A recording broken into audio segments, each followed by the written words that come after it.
అవ్వతో చెప్పినటువంటి మాటలను మొదట అవ్వ తన లోపలికి అంగీకరించింది. ఎప్పుడైతే అవ్వ సాతాను చెప్పిన మాటలను అవ్వ అంగీకరించిందో అప్పుడు పాపం అవ్వ లోపలికి వచ్చింది. అప్పుడు తనలో ఉన్నటువంటి ఈ పాపం పండు తినే పాపాన్ని చేపించింది. స్తోత్రం. మీకు కొంచెం కష్టంగా ఉండొచ్చు ఇది అర్థం చేసుకోవడానికి, ఎందుకంటే సహజంగా ఇలాగే మనం నేర్పించి ఉంటేనేమో అంత బాగుండేది. సహజంగా మనం ఎక్కడి నుండి వెళ్ళిపోతున్నారంటే పండు తిన్నప్పుడే పాపం వచ్చిందని వెళ్ళిపోతున్నాం. అదే పొరపాటు అయింది. అప్పుడు పాపాన్ని తీసేయాలంటే సగం తీసేస్తాం, అప్పుడు అంతా తీసేయలేం. యేసు ప్రభు మొత్తం తీసేయడానికి వచ్చారు కాబట్టి ఆ మొత్తం ఎలా వచ్చిందో నేను చెప్తాను. చాలా జాగ్రత్తగా మీరు వినాలి. నేను చెప్పే మాటలు మీకు అర్థం అవ్వాలంటే ప్రార్థనాపూర్వకంగా ఉండాలి. దేవుని పరిశుద్ధాత్మే మీకు అర్థం చేయించాలి. స్తోత్రం. ఓకే, సరే, అందరూ గ్రహించండి. నేను చెప్పిన ప్రకారంగా మీరు చెప్పండి. ఇప్పుడు పాపం మనిషి లోపలికి ఎప్పుడు వచ్చింది? పండు తిన్నప్పుడు వచ్చిందా? సాతాను మాటలు వాళ్ళు అంగీకరించినప్పుడు వచ్చిందా? సాతాను మాటలు అంగీకరించినప్పుడు వచ్చిందని చెప్పండి. స్తోత్రం. అర్థమైంది మీకు? దానికోసం వాక్యాలు చూపిస్తాను, చదవండి. 1 యోహాను పత్రిక 1వ అధ్యాయము 8వ వచనం చదవండి, అలాగే 10వ వచనం చదవండి. మనము పాపము లేని వారమని చెప్పుకుని ఎడల మనలను మనమే మోసపుచ్చుకొందుము. ఓకే, చాలు. 10వ వచనం చదవమ్మా. మనము పాపము చేయలేదని చెప్పుకొనిన ఎడల ఆయనను అబద్ధికునిగా చేయువారు. ఈ చదివిన వాక్య భాగాల్లో 2 భాగాలు చదివామండి. మనము పాపము లేని వారమని చెప్పుకుంటా, మనము పాపము చేయలేదని చెప్పుకుంటే రెండు ఒకటైనా, రెండు వేరు వేరా? మీరేం గ్రహించాలి మరి మీరు జాగ్రత్తగా. పాపము లేని వారమని చెప్పుకుంటా, పాపం చేయలేదని చెప్పుకుంటా. జనరల్గా ఏమంటాం? నాలో ఏ పాపం లేదండి అంటాం. రెండోదిగా నేను ఏ పాపం చేయలేదండి అంటాం. నాలో పాపం లేదని చెప్పడం ఒకటి, నేను పాపం చేయలేదని చెప్పడం మరొకటి. ఈ రెండు విషయాలు. స్తోత్రం చెప్పండి అందరూ ఒకసారి. అర్థమవుతుంది మీ అందరికీ? నా యందు పాపము లేదు అని చెప్పుకోవడం, నేను పాపం చేయలేదని చెప్పుకోవడం, ఈ రెండు విషయాలు. అంటే దీన్ని బట్టి అర్థం ఏంటంటే, నా యందు పాపం ఉంది, నేను పాపం చేస్తున్నాను. అంటే ఇప్పుడు నేను చేసే అన్ని పాపాలకి మూలము నా యందున్న పాపమే. స్తోత్రం. ఒకవేళ నాలో పాపం లేకపోతే నేను పాపాలు చేయను. ఇన్ని పాపాలు చేస్తే ఈ చేసే పాపాలన్నిటికీ మూల పాపం ఏంటంటే అది నా యందున్న పాపము. మరి నాలోనికి పాపం ఎలా వచ్చింది అంటే, రోమాపత్రిక 5వ అధ్యాయము 12వ వచనం చదివితే ఇలా రాసింది ఏముందంటే, ఇట్లుండగా ఒక మనుషుని ద్వారా పాపము ద్వారా మరణమును లోకములోకి ఎలాగూ ప్రవేశించెనో అలాగునని మనుషులందరూ పాపం చేసినందున మరణం అందరికీ సంప్రాప్తమాయెను. ఆదామని ఒక మనుషుని ద్వారా పాపం మనందరి లోపలికి వచ్చేసింది. మనలో ఉన్నటువంటి పాపమే మనతో అనేక పాపాలు చేపిస్తుంది. మరి దేవుడు ఆదాము వాళ్ళని పుట్టించినప్పుడు పాపం లేని మనుషులుగా దేవుడు వాళ్ళని పుట్టించారు. మరి వారిలోనికి పాపం ఎలా వచ్చింది అంటే, మీరు అన్నారు పండు తినడం వల్ల వచ్చిందండి అని అంటున్నారు. వాస్తవానికి పండు తినడం వల్ల వాళ్ళకి పాపం రాలేదు. సాతాను మాటలు ఎప్పుడైతే అంగీకరించారో అప్పుడే పాపం వారి లోపలికి వచ్చింది. అందులో ధ్యానం ఉంచేనండి. ఇక్కడ చూడండి, సాతాను మాటలు అంగీకరించినప్పుడు పాపం ఆదాము అవ్వ లోపలికి వచ్చింది. అది వాళ్ళ యందున్నటువంటి ఈ పాపం పండు తినే పాపాన్ని చేపించింది. పండు తినడం అనే పాపం ఏంటి? వాళ్ళ యందున్న పాపమా, చేసిన పాపమా? అర్థమవుతుందండి అందరికీ? ఓకే, స్తోత్రం, హల్లెలూయా. పండు తినడం అనేది వాళ్ళు చేసిన పాపం. ఆ పాపం చేపించింది ఏంటంటే వాళ్ళ యందున్న పాపం. అంటే సాతాను మాటని అంగీకరించినప్పుడు పాపం వారి లోపలికి వచ్చింది. వాళ్ళ యందున్నటువంటి ఈ పాపం పండు తినే పాపాన్ని చేపించింది. అంటే పండు తినడం అనేది రెండో విషయం. ఫస్ట్ సాతాను మాటను అంగీకరించడం మొదటి విషయం. సాతాను మాటను అంగీకరించిన విషయాన్ని పక్కన పెట్టేసి పండు తిన్నారు, పాపం వచ్చింది అన్న దగ్గర నుండి వెళ్ళిపోతున్నాం మనం. ఈ అంగీకరించిన దాన్ని మళ్ళీ వదిలిపించాలి. అది గొడవ ఇక్కడ. స్తోత్రం, హల్లెలూయా. అందుకే మన యందున్న పాపం మనం చేసిన పాపం. కాబట్టి గమనించండి ప్రియ దేవుని బిడ్డారా, ఇప్పుడు ఈ చెట్టు ఉంది. ఈ చెట్టుని ఇప్పుడు తీసేయాలనుకుని ఆ మొదల వరకు నరికేశాను. మొత్తం చెట్టు తీసా. అయినా వర్షం వచ్చేసరికి మళ్ళీ అక్కడ 10 చిగుర్లు వచ్చినాయి. కారణం ఏంటి అంటే, ఆ చెట్టుని తీసాం కానీ దాని వేర్లు అక్కడే ఉన్నాయి, దాని దుంప అక్కడే ఉండడం వల్ల మళ్ళీ చిగురిస్తూ ఉంది. అలాగే మన యందున్న పాపం మనం చేసిన పాపం. ఇది చూడండి, ఇది ఇప్పుడు నా యందున్న పాపాన్ని బట్టి నేను ఎన్నో పాపాలు చేస్తున్నాను. ఇప్పుడు మనం ఎంతవరకు దేవుడి దగ్గరికి వస్తున్నాం? ప్రభా యేసయ్యా, నేను అబద్ధమాడాను క్షమించండి, తిట్టాను క్షమించండి, తప్పు పని చేశాను క్షమించండి, ఈ పాపం చేశాను క్షమించండి, ఆ పాపం చేసి క్షమించండి, అది తీసేయండి దేవా అన్నారు. అంటే చేసిన వాటిని మాత్రం తీసేయమంటున్నారు కానీ మరి మీ అందున్న దాన్ని తీసేయమంటున్నారా? స్తోత్రం. అర్థమవుతుందండి అందరికీ? అంటే చెట్టుని తీసేయమంటున్నారు కానీ వేరుని తీసేదేవా, దాని దుంపను తీసేదేవా అంటున్నారా? అక్కడికి వెళ్తలా. అందుకే మతాలన్నీ కూడా, ఏ మతమైనా సరే, ఆ తప్పు చేయొద్దు, ఈ తప్పు చేయొద్దు, ఆ తప్పు పోవాలంటే అది చేయండి, ఈ తప్పు పోవాలంటే ఇది చేయండి, అన్నీ కూడా మతాలు చేసిన తప్పులు పోవడానికే చెప్తున్నారు కానీ చేపించే అసలైన పాపాన్ని తీసేసే ప్రయత్నం ఏ మతం చేయటిలా, అది ఒక దేవుడు మాత్రమే చేస్తున్నారు. ఇదే మతాలకి దేవుడికి తేడా. స్తోత్రం, హల్లెలూయా. అందుకే నేను మత సువార్త చెప్పట్లా పాపాలు తీసేయమనడానికి, నేను నిజమైన దేవుని సువార్త చెప్తున్నా. అందుకే యేసుక్రీస్తు పాపాలు తీసేయడానికి వచ్చారంటే దాని అర్థం ఏంటంటే కేవలం చెట్టునే తీసేరు, ఆ చెట్టుని తీసేస్తారు, దాన్ని వేరుతో సహా మొత్తం తీసి పడేస్తారు. అది తీసేయడం అంటే. హల్లెలూయా, స్తోత్రం. అందుకే ఈ సత్యాన్ని గమనించాలి. ఎంతమందికి అర్థమైందండి? సాతాను మాటను అంగీకరించినప్పుడు పాపం అవలోపలకు వచ్చింది. అప్పుడు తన యందు ఉన్నటువంటి పాపము పండు తినే పాపాన్ని చేపించింది. పండు తినడం అనేది చేసిన పాపం, మాటను అంగీకరించడం అనేది తనలోకి వచ్చిన పాపం. పండు తిన్నప్పుడు పాపం రాలేదు, సాతాను మాటను అంగీకరించినప్పుడే పాపం వచ్చింది. అంటే ఇప్పుడు ఎక్కడి నుంచి తీసేయాలి? తిన్నదాన్ని తీసేయాలి, అంగీకరించిన దాన్ని కూడా తీసి పడేయాలి. అది అప్పుడు పని అవుతుంది. స్తోత్రం. అలాగే ఇప్పుడు తాగడం అంటే చేసిన పాపం, తిట్టడం అంటే చేసిన పాపం, కొట్టడం అంటే చేసిన పాపం, చంపడం అంటే చేసిన పాపం, ఇవన్నీ చేసిన పాపాలు. మరి నీ యందున్న పాపం ఏంటి? అసలు దాన్ని ఎవరు కనుగొంటారు?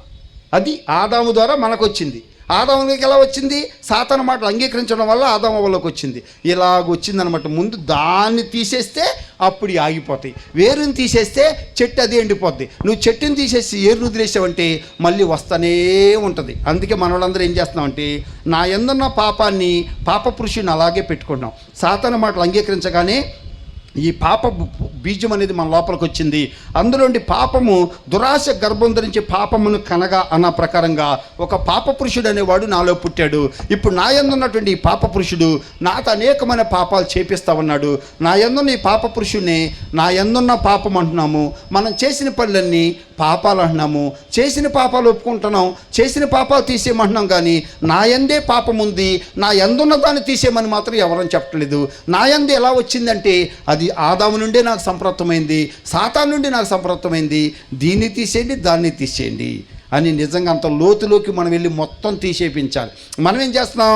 మన యందున్న పాపాన్ని అలాగే ఉంచుకుని మనం చేసిన పాపాలు మాత్రమే ఒప్పుకుని క్షమాపణ అడుక్కుంటూ దేవుడిని నమ్ముకుంటున్నాం. ఇప్పుడు ఈయన యేసయ్య అనుకోండి, అప్పుడు యేసయ్యని ఇక్కడ పెడుతున్నాం. యేసయ్య నిన్నే నమ్ముకుంటున్నాను దేవా, నా పాపాలను క్షమించి దేవన్నావు, చేసిన పాపాలు. కానీ నా యందున్న పాప పురుషుడు నా యందే ఉన్నారు. నిజంగా మనకి రెండు హృదయాలు ఉంటే ఈ పాప పురుషుడికి ఒకటే వచ్చు, అలాగే యేసయ్యకి ఒకటే వచ్చు. కానీ మనకున్నది ఒక్క హృదయం. ఉన్న హృదయంలో ఆల్రెడీ పాపాత్ముడు, పాప పురుషుడు మన యందు ఉన్నాడు. నా యందున్న పాపాత్ముని అక్కడే ఉంచి చేసిన పాపాలు మాత్రం తీసేయమని యేసయ్యని క్షమాపణ అడిగి యేసయ్యని నమ్ముకుని భక్తి అంతా చేస్తే యేసయ్య ఎక్కడే ఉంటున్నారు? నా యందున్న పాపాత్ముడు నా యందే ఉంటున్నాడు. చేసిన పాపాలు మాత్రం తీసేయమంటున్నాను, భక్తి అంతా యేసయ్యకి చేస్తున్నాను, తర్వాత బతుకంతా ఈయన చెప్పినట్టు బతుకుతున్నాను. అర్థమవుతుంది మీ అందరికీ? అందుకే మీరు మంచి భక్తి చేసినాక మళ్ళీ ఎందుకు పాపాలు జరుగుతున్నాయి మన ద్వారా అంటే దీని లోపల ఉండడం వల్ల మన ఎందున్నటువంటి పాపం మనతో మళ్ళీ పాపాలు చేపిస్తూనే ఉంది. ఏరు ఉండడం వల్ల మళ్ళీ సిగురులు వస్తానే ఉన్నాయి. ఎంతమంది గ్రహిస్తున్నారండి? స్తోత్రం, హల్లెలూయా. అందుకే ఈరోజు ప్రియ దేవుని బిడ్డలారా, యేసయ్య పాపాలు తీసేస్తాడంటే ముందు మన యందున్న దాన్ని కూడా తీసేస్తాడు. యేసయ్య రక్తము మనం చేసిన ప్రతి పాపం నుండి మనం పరిశుద్ధులుగా చేస్తుంది. యేసు యొక్క శిలువ కార్యము మన యందున్న పాపినే తీసేస్తుంది. అందుకే ఇంతవరకు జరిగింది ఏంటంటే ప్రభుని ఎక్కడే పెట్టాం, ఆయనే నమ్ముకున్నాం, తెలుసుకున్నాం, భక్తి చేస్తున్నాం. భక్తి అంతా యేసయ్యకి, బతుకంతా ఈయన చెప్పినట్టు బతుకుతున్నాం. అందుకే ఇక్కడ భక్తి అయిపోయిన తర్వాత మళ్ళీ ఈయన చెప్పిన పనులే మనం చేస్తూ ఉన్నాం. మళ్ళీ వెళ్తున్నాం, క్షమించి దేవా పొరపాటు అయిపోయింది ప్రభు అంటున్నాం, మళ్ళీ ఇదే చేస్తున్నాం. ఇలాగ నీ జీవితకాలంలో ఎంతకాలంలో భక్తి చేసి ఇదే నడుస్తూ ఉంది. అదేమంటే ఎవరు చక్కగా ఉన్నారు అంటున్నారు, మళ్ళీ ఏ రోడ్ల మీద మనం అటు వెళ్ళిపోతున్నాం మనం. అవునా కదా? స్తోత్రం. ఇదంతా పొరపాటు అండి. అందుకే ఈరోజు మన యందున్న పాపాన్ని తీసేయడానికి యేసయ్య వచ్చారు. హల్లెలూయా, హల్లెలూయా, స్తోత్రం. ఇంత మాట అర్థమైంది అనుకుంటున్నాం మీ అందరికీ పాపం గురించి. స్తోత్రం. ఓకే, ఇప్పుడు ఇక మన పాపమును తీసివేయడానికి వచ్చిన యేసయ్య మన పాపమును ఎలా తీసివేశారు అనే దానికోసం మీకు దారి చూపిస్తాను. అది కూడా మీరు జాగ్రత్తగా గ్రహించాలి. స్తోత్రం, హల్లెలూయా. ఓకే, యోహాను సువార్త 1వ అధ్యాయము 29 వచ్చిన ఇలా చదువుతాం ఏంటంటే, బాప్తిస్మమిచ్చి యోహాను యేసుక్రీస్తుని చూపించి ఎలా చెప్తున్నారు, ఇదిగో లోక పాపములను మోసుకుని పోచున్న దేవుని గొర్రెపిల్ల. యేసుక్రీస్తు గురించి ఏమని పరిచయం చేశారంటే, ఇదిగో లోక పాపములను మోసుకుని పోవు దేవుని గొర్రెపిల్ల. అంటే దాని అర్థం ఏంటి తెలుసా? మీ అందరి యందు ఉన్నటువంటి ఈ పాపమును తీసివేస్తున్న దేవుని గొర్రెపిల్ల. స్తోత్రం. యేసుక్రీస్తు పాపములు తీసివేయడానికి వచ్చారు. మీ పాపాలను మోసుకుని వెళ్ళిపోతున్నారంటే దాని అర్థం ఏంటి? మీ పాపములను తీసివేసే దేవుని గొర్రెపిల్ల. అంటే ఇప్పుడు యేసుక్రీస్తు దేవుని గొర్రెపిల్లగా ఎందుకు వచ్చారా అంటే మీ పాపములను తీసివేయడానికి వచ్చారు. మీలో ఉన్న పాపములంతా తన మీదకు తీసుకుని ఈ పాప పురుషుని నాలో నుండి తీసేసి ఆయన మీద వేసుకుని ఈ పాప పురుషుని తీసుకుని వెళ్ళి ఇప్పుడు ఏం చేస్తున్నారంటే సిలువ వేస్తున్నారు. అక్కడ అన్నారు, ఇదిగో వధించబడిన దేవుని గొర్రెపిల్ల. రెండు మాటలు చెప్పారు యేసుక్రీస్తు గురించి. ఒకటి పాపములను తీసుకుని పోయే గొర్రెపిల్ల, రెండోది వధించబడిన దేవుని గొర్రెపిల్ల. స్తోత్రం, హల్లెలూయా. అంటే యేసుక్రీస్తు తను తగ్గించి మానవుడుగా వచ్చింది. ఎందుకంటే మీ పాపములను తీసివేయడానికి ఆయన ఈ లోకానికి వచ్చారు. హల్లెలూయా, స్తోత్రం. అందుకే ఇలాగూ మన పాపములను తీసుకుని వెళ్ళి ఆయన సిలువేసి ఉన్నాడు. హల్లెలూయా, స్తోత్రం. సరే ప్రియ దేవుని బిడ్డలారా, మీకు ఇంకా కొన్ని మాటలు మీకు చెప్తాను, అది కూడా గ్రహించాలి. అసలు ఇంతకీ యేసుక్రీస్తు పాపాలను ఎందుకు తీసేయాలనుకుంటున్నారు? సరే, యేసయ్యని అడిగేదానికంటే ముందు నేను మిమ్మల్ని అడుగుతా ఉన్నాను, మీరు జవాబు చెప్పాలి. మీరందరూ యేసయ్యా నా పాపాలు తీసేయ్యా, నా పాపాలు తీసేయ్యా అన్నారు కదా యేసయ్యని. యేసయ్య మిమ్మల్ని అడుగుతున్నారు అనుకోండి, అమ్మా నీ పాపాలు తీసేయమని ఎందుకు అడుగుతావు అమ్మా, ఏంటి నీ ప్రాబ్లం అంటే మీరు ఏం చెప్తారండి? అందరూ ఏం చెప్తారు తెలుసా? అయ్యా నేను పాపిని, ఎన్నో పాపాలు చేశానయ్యా, ఈ పాపాలను బట్టి ఇప్పుడు నేను నరకానికి వెళ్ళిపోతానంట, అక్కడ అగ్ని ఆరదో పురుగు సావదు, యుగేగాలు నేను కాలిపోవాలి, అందుకని నరకంలో పడి కావడం నాకు ఇష్టం లేదయ్యా, ఈ పాపాలు పోతే నేను పరలోకానికి వెళ్తానంట, అందుకే నన్ను నరకాన్ని తీసుకెళ్ళి ఈ పాపాన్ని తీసేసి నన్ను పరలోకాన్ని తీసుకెళ్ళేసయ్యా, అందుకు నా పాపాలు తీసేయ్యా అంటున్నారు మీరందరూ. ఇది మన తరపు నుండి మనం చెప్పేది. మరి పాపములు తీసివేయడానికి ఆయన ప్రత్యక్షమైన అంటున్నాం కదా. ఇప్పుడు మనం యేసయ్యని అడుగుదాం, యేసయ్య మా పాపాలు ఎందుకు తీసేయాలనుకుంటున్నావయ్యా నువ్వు అసలు అని అడగండి ఆయన్ని. ఆయన ఏం చెప్తారో చూద్దాం. అంతే కదండి, స్తోత్రం. అందరూ వింటారా నాతో పాటు? ఒకసారి నేను అట్లా అంటున్నప్పుడు ఏదో స్తోత్రమో హల్లెలూయా చెప్పండి. హల్లెలూయా. ఇప్పుడు మీరు యేసయ్యని అడగాలి, యేసయ్య నా పాపాలు ఎందుకు తీసేయాలనుకుంటున్నావయ్యా, అసలు నువ్వు నా పాపాలు తీసేయడానికి ఎందుకు వచ్చావయ్యా, ఎందుకు తీసేయాలనుకుంటున్నావు అని అడిగితే యేసు ప్రభు ఏం చెప్తారు తెలుసా? అమ్మా నువ్వు నరకం వెళ్ళిపోతావని నీ పాపాలు తీసేసి నేను పరలోకం తీసుకెళ్దామని అనుకుంటున్నానమ్మా అని అంటలా. ఎందుకు తీసేయాలన్నారో నేను చెప్తాను. ముందు ఒక ఎగ్జాంపుల్ చెప్తాను, ఆ తర్వాత అసలు మ్యాటర్ చెప్తాను, అప్పుడు మీరు వినండి. స్తోత్రం. ఇప్పుడు చూడండి, నేను ఇప్పుడు ఇక్కడ ఒక పెద్ద బిల్డింగ్ కట్టాలనుకుంటున్నా. ఈ ఖాళీ స్థలంలో ఇప్పుడు నేను ఒక పెద్ద బిల్డింగ్ కట్టాలనుకుంటున్నా. ఇప్పుడు పెద్ద బిల్డింగ్ కట్టాలనుకుంటే ఈ చెట్లన్నీ ఇలాగ ఉంచి నేను బిల్డింగ్ కట్టగలనా? ఇక్కడ పెద్ద పెద్ద రాళ్ళు ఉన్నాయి, అంతా చెత్త ఉంది, ఈ చెత్తనంతా అలాగ ఉంచి ఈ పెద్ద పెద్ద రాళ్ళన్నీ అలాగ ఉంచి ఈ చెట్లన్నీ అలాగే ఉంచి నేను ఇక్కడ బిల్డింగ్ కట్టగలనా? చెప్పాలి. అట్లా అడిగినప్పుడు చెప్పండి. కట్టలేం. ఇప్పుడు నేను బిల్డింగ్ కట్టాలంటే ఇప్పుడు ఏం చేయాలి? దానికంటే ముందు అందుకు ఆ బిల్డింగ్ పనికి అడ్డుగా ఉన్నటువంటి ఈ చెట్లు తీసేయాలి, ఆ రాళ్ళు తీసేయాలి, ఆ చెత్త తీసేయాలి, మొత్తం తీసేయాలి. అయ్యా పాస్టర్ గారు ఇవన్నీ ఎందుకు తీసేస్తున్నావయ్యా అంటే అప్పుడు నేనేం చెప్తాను? ఇక్కడ బిల్డింగ్ కట్టాలనుకుంటున్నానండి, అందుకు అడ్డుగా ఉన్నాయి కాబట్టి తీసేయాలనుకుంటున్నాను. అలాగే యేసయ్య పాపాలు తీసేయాలనుకుంటున్నావు కదా, ఎందుకు తీసేయాలనుకుంటున్నావు యేసయ్య అంటే అప్పుడు యేసయ్య ఏం చెప్తాడు తెలుసా? ఈ మనుషులందరినీ నాలాగా తయారు చేయాలనుకున్నాను, దేవుని సంతానంగా తయారు చేయాలనుకున్నాను, దేవుని కుమారుడు కుమార్తెలుగా చేయాలనుకున్నాను. వీళ్ళందరూ నా జీవాన్ని కలిగి, నా స్వభావాన్ని కలిగి, నా పరిశుద్ధతను కలిగి, నా నీతిని కలిగి, నా నిర్దోషత్వాన్ని కలిగి, నా మహిమను కలిగి, నా నిత్య జీవాన్ని కలిగి, నా స్వరూపాన్ని కలిగి నేను ఎలా ఉన్నానో పాపము లేనివాడిగా అలా వీళ్ళు పాపము లేనివారుగాను, అలాగే దైవత్వం యొక్క సర్వ పరిపూర్ణత గల వాడిగా నేను ఎలా ఉన్నానో అలాంటి వీళ్ళు దైవత్వం కలిగినటువంటి దైవ బిడ్డలుగా వీళ్ళందరూ నేను తయారు చేయాలనుకుంటున్నాను కనుక అలా నాలాగా వీళ్ళని తయారు చేద్దాం అన్నది అసలు పని. అలా చేద్దాం అనుకున్న పనికి పాపం అడ్డుపడుతుంది కాబట్టి తీసేద్దాం అనుకుంటున్నాను అన్నాడు. అసలు ఈ పనికి పరలోకం వెళ్ళాలన్న దానికి నరకానికి అసలు సంబంధం ఉన్నాయా బ్రదర్? అసలు ఏమర్థమైందండి మీకు?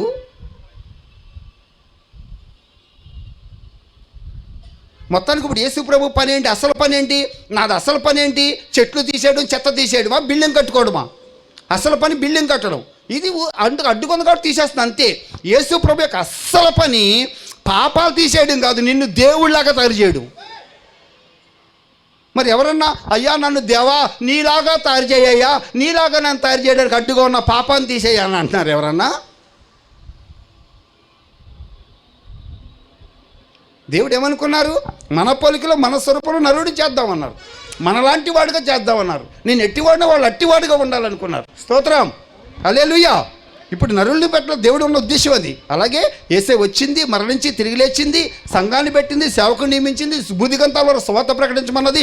జస్ట్ నిన్నేదో నరకం తప్పించి పరలోకాన్ని తీసుకెళ్ళడం కాదు, నిన్ను ఒక్కొక్క నా దేవుళ్ళలాగా తయారు చేయడం.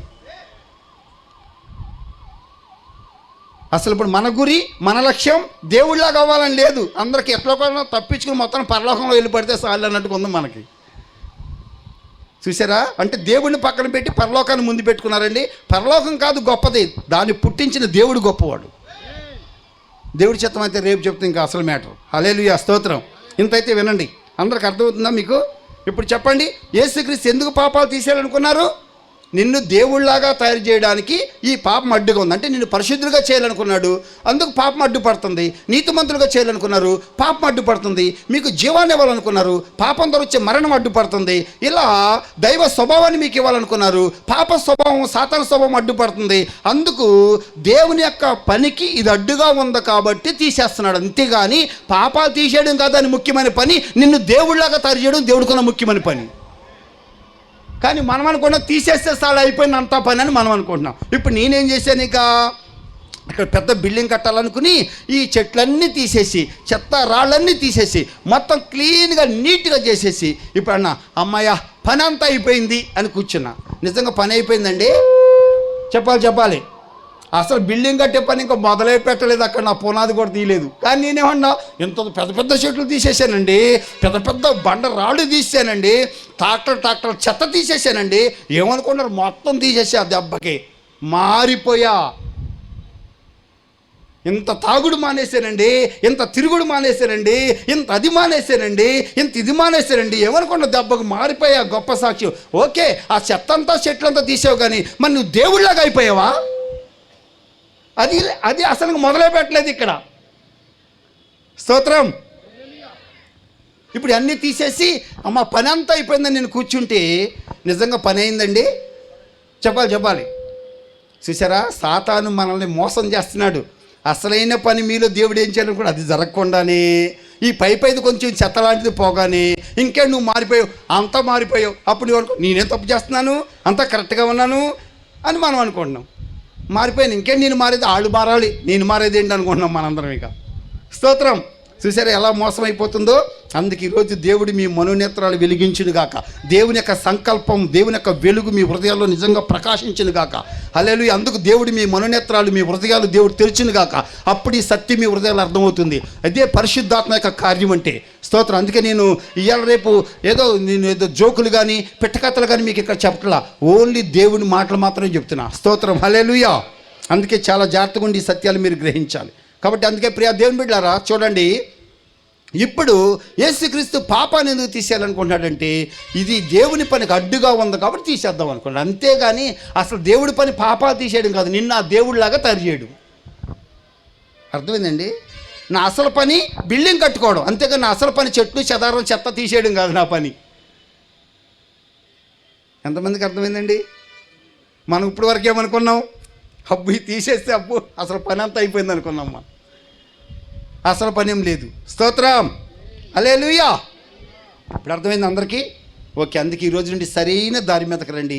ముందు నా యందున్న పాపాన్ని తీసేదేవా, అలాగే నన్ను నీలాగా తయారు చేయడానికి అడ్డుగా ఉంది కాబట్టి తీసేదేవా, అది కూడా కరెక్ట్గా తెలుసుకోవాలి. స్తోత్రం. మీకు ఇంకో విషయం కూడా చెప్తానండి, గ్రహించాలి.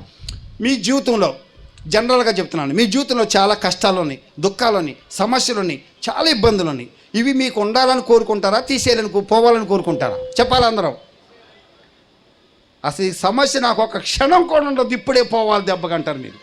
అవునా కదా? ఎందుకు? అది మీకు సమస్య, దాన్ని పెట్టుకుని మీరు బతకలేరు, వెంటనే తీరిపోవాలి. ఓకే. అదే సమయంలో మరొక సైడు మీ జీవితంలో ఇప్పుడు అన్ని సుఖాలని, మీకు మంచి ఇల్లు, మంచి కారు, మంచి డబ్బు, మంచి సుఖం, అసలు నీ పూల్లో బతుకుతున్న జీవితం, అంత సుఖమైన జీవితం మీకుంది. ఇది మరి పోవాలంటారా, ఇది అలాగే ఉండాలంటారా?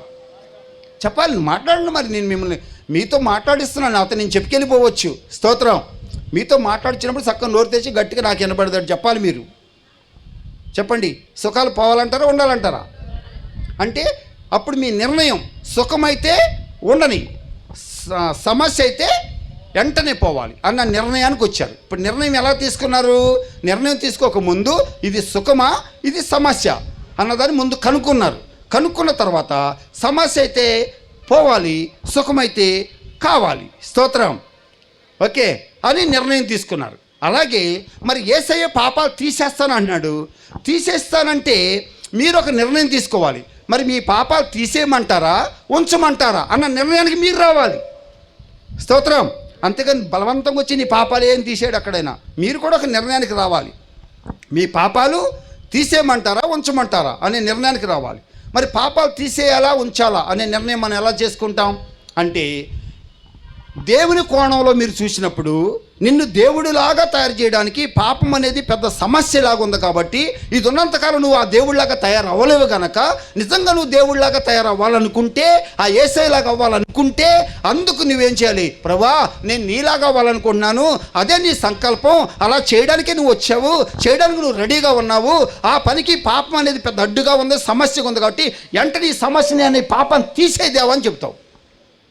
దైవ కోణంలో చూస్తే, ఒకవేళ పాపం అనేది మన కోణంలో చూస్తే, సాతాను మనం మోసం చేయడానికి ఏం చేస్తాడంటే, పాపం నీకు సమస్య కాదు, ఇది నీకు సుఖాన్ని ఇస్తుంది, ఇది నీకు మజాని ఇస్తుంది, నీకు ఆనందాన్ని ఇస్తుంది, ఇది నీకు అలాంటి అన్ని ఇస్తుందని నీకు ఎప్పుడైతే పుట్టించాడో అప్పుడు నువ్వేమంటావంటే, అయితే దీన్ని ఉండని అంటావు. అందుకే మీకు అర్థం కాదు చెప్తాను చూడండి. ఇప్పుడు ఒక అర్థం తాగుతున్నాడు, తాగేవానికి ఇది సమస్యలాగా ఉండదు, అని సుఖంలాగా ఉంటుంది, మజాలాగా ఉంటుంది, ఆనందంలాగా ఉంటుంది. అందుకే నాకు ఇంకా కావాలి, ఇంకా తాగుతా అంటున్నాడు. కారణం ఏంటి? ఆయన తప్పు కాదు, ఆయన దృష్టితో చూస్తుంటే ఇది సమస్యలాగా లేదు, ఇది ఆనందం ఇచ్చేదానిలాగా, సుఖం ఇచ్చేదానిలాగా, ఏదో లోకంలో తేలిపోతున్నటువంటి ఒక హాయిగా అనిపించింది కాబట్టి ఇంకా కావాలి తన దృష్టికి ఇది ఇలా కనబడుతుంది కాబట్టి కావాలన్నాడు. అలాగే తప్పుడు పని చేసేటి వాడికి అదేదో సుఖం ఇచ్చినట్టు ఉంది కాబట్టి నాకు కావాలని నా తప్పుడు పనులు వెనకాల పడుతున్నాడు. అంటే వీళ్ళందరూ ఎందుకు తప్పులు చేస్తున్నారు? అంత పిచ్చోళ్ళేం కాదు, వాళ్ళ దృష్టికి ఇది సుఖంలాగా కనబడుతుంది కనుక, వాళ్ళ దృష్టికి ఇది ఆనందం ఇచ్చేదిగా కనబడుతుంది కాబట్టి ఇంకా కావాలని దాని వెంట వెళ్తున్నారు. నీ దృష్టికి మరి ఇది నాకొద్దు తీసేయాలని అంటే, అప్పుడు నువ్వు దైవ కోణంలో చూసినప్పుడు నేను ఒక చెడిపోయినటువంటి పాపాత్మురాలాగా ఉన్నాను, నేను సాతాన సంతానంగా ఉన్నాను, దైవ సంతానంగా అవ్వాలనుకుంటే ఇప్పుడు ఈ పాపం అందుకు పెద్ద సమస్యగా ఉంది. కాబట్టి అందుకు దేవా, నేను నీ కుమార్తెగా నీ సంతానంగా అవుట కొరకు అందుకు సమస్యగా ఉన్నటువంటి పాపాన్ని ఇప్పుడు వెంటనే తీసి పడేదేవా అని నువ్వు చెప్పాలి. ఆ దైవ కోణంలో చూసినప్పుడు నీకు ఇది సమస్య, నీ కోణంలో చూస్తే ఇది నీకు సుఖం. అందుకే దీన్ని వెంట పడుతున్నారు. మీరు ఒక పక్క హల్లెలూయా స్తోత్రం అంటూనే దీని ఎంత పడుతున్నారంటే దాని అర్థం ఏంటంటే, ఇంకా మీ అంతరంగంలో ఇది మీకు సుఖంలాగానే కనబడుతుంది కానీ సమస్యలాగా కనబడలేదు ఇప్పటి వరకు. స్తోత్రం, హల్లెలూయా. అందుకే చెప్పండి, పాపం తీసేయడం అసలు దేవుడి పని కాదు, అసలు దేవుడి పని నిన్న దేవుడిలాగా తయారు చేయట. స్తోత్రం. ఆ పని చేద్దాం అనుకుంటే అడ్డుగా పాపం ఉంది కాబట్టి అందుకు తీసేస్తున్నారు, అందుకు సమస్యలాగా ఉంది కాబట్టి దాన్ని అందుకు తీసేస్తున్నారు. అర్థమైందండి అందరికీ? స్తోత్రం, హల్లెలూయా. అలా బ్రదర్ ఒకసారి కదా, హల్లెలూయా, స్తోత్రం. మూడో కోణంలో చెప్తాను, పాపాన్ని తీసేసే విషయంలో మరొక మాట కూడా మీకు తెలియజేస్తాను, అందరూ కూడా గ్రహించాలి. హల్లెలూయా, స్తోత్రం. ఇప్పుడు ఇది నా పాపం అనుకోండి, ఈయన యేసు ప్రభు అనుకోండి, ఈయన యేసై అనుకోండి, ఇది నా పాపం. ఇప్పుడు నా పాపాన్ని యేసై తీసేస్తున్నాడు. పట్టుకునైనా ఇప్పుడు నా పాపాన్ని ఎవరు తీసుకెళ్తారు? పట్టుకో, ఓకే, అంత వద్దులే, ఓకే. నా పాపాన్ని ఎవరు తీసేస్తున్నారు? యేసై తీసుకెళ్ళిపోతున్నారు. హల్లెలూయా, స్తోత్రం. అందరూ వినండి. ఓ, మన పాపాలు తీసేసి దేవుని గురిపిలా తీసుకెళ్ళిపోతున్నాడు. నా పాపాలు యేసై తీసేశాడు. ఓకే, ఇలా నేను ఉండగా ఇప్పుడు అనుకోకుండా నా దారి నేను వెళ్ళిపోతున్నానండి, నా పనేది నేను చేసుకుంటుంటే ఇది ఈ బ్రదర్ నన్ను తిట్టాడు, ఇప్పుడు అన్యాయంగా నన్ను తిట్టాడండి. తిట్టి ఇప్పుడు నాకు కోపం వస్తా రాదా? మాట్లాడండి. మౌనంగా కూర్చున్నారేంటమ్మా? నేనేమనలా ఇన్ని అసలు, నేను ఆయన కదిలించి నా దారి నేను వెళ్ళిపోతుంటే ఈ నన్ను అన్యాయంగా తిట్టాడండి. అది కూడా మామూలు మాటలు కాదు, ఘోరమైన మాటలు తిట్టాడండి. అసలు తిడితే ఇప్పుడు నాకు కోపం వస్తా రాదా? ఎలా వస్తుంది? అప్పుడు నేను క్రైస్తవుని అన్నది గుర్తుంటుందా? స్తోత్రం. చెప్పాలి నేను క్రిస్టియన్ అని గుర్తొస్తుంది అప్పుడు. అప్పుడు అదేం గుర్తురాదు. అప్పుడు పాటలో ప్రార్థనలో వాక్యాలు గుర్తొస్తాయా? ఏం రావు. ఎప్పుడైతే తిట్టాడో ఇక్కడికి వచ్చేసింది కోపం. అప్పుడు నాకు ఎలా అనిపిస్తుంది, ఈయన తిట్టిన దానికి ప్రతిగా డబల్ తిట్టాలి, ఇప్పుడు ఈయనకి ఇంకెక్కువ తిట్టాలి. ఇప్పుడు నేను కనుక తిట్టపోతే, ఇప్పుడు నోరు మూపిపోతే ఇక తిడతాడు, రేపు కొడతాడు, అవసరం తెలియని చంపుతాడు, రెచ్చిపోతాడు. ఇక అందుకు ఇప్పుడు ఈ నోరు మూపించాలి. మనమేం తక్కువ, వెంటనే పుల్లిగా ఇప్పుడు ఏం చేయాలి? తిట్టేయాలి, అదంతా తీర్చాలి, ప్రతీకారం తీర్చాలంటే ఇప్పుడు నా పాపం ఎక్కడుంది? ఇదివరకు ఇక్కడ ఉండేది కాబట్టి తిట్టేసాడు అండి వెంటనే, అవునా కదా? ఇప్పుడు ఎక్కడుంది చెప్పాలి, ఎక్కడుంది? యేసై తీసుకెళ్ళిపోతున్నాడు. మరి ఇప్పుడు ఎలా? ఇప్పుడు పాపంతో నాకు పని వచ్చింది, తిట్టాల్సిన పని వచ్చింది, అదేం యేసై చేతి ఉంది. గొప్పని పరిగెత్తుకుని యేసయ్యా ఏమనుకోకుండా ప్రభు ఒకసారి ఇక్కడ ఇవ్వండి, వచ్చి పుల్లుగా దెబ్బ కానీ పుల్లుగా ఏమేం చేయాలి, తిట్టి గిట్టి ఏం చేత అన్నీ చేసేసి, ప్రభా క్షమించండి ప్రభు, ఏమనుకోకండి ప్రభా, సరే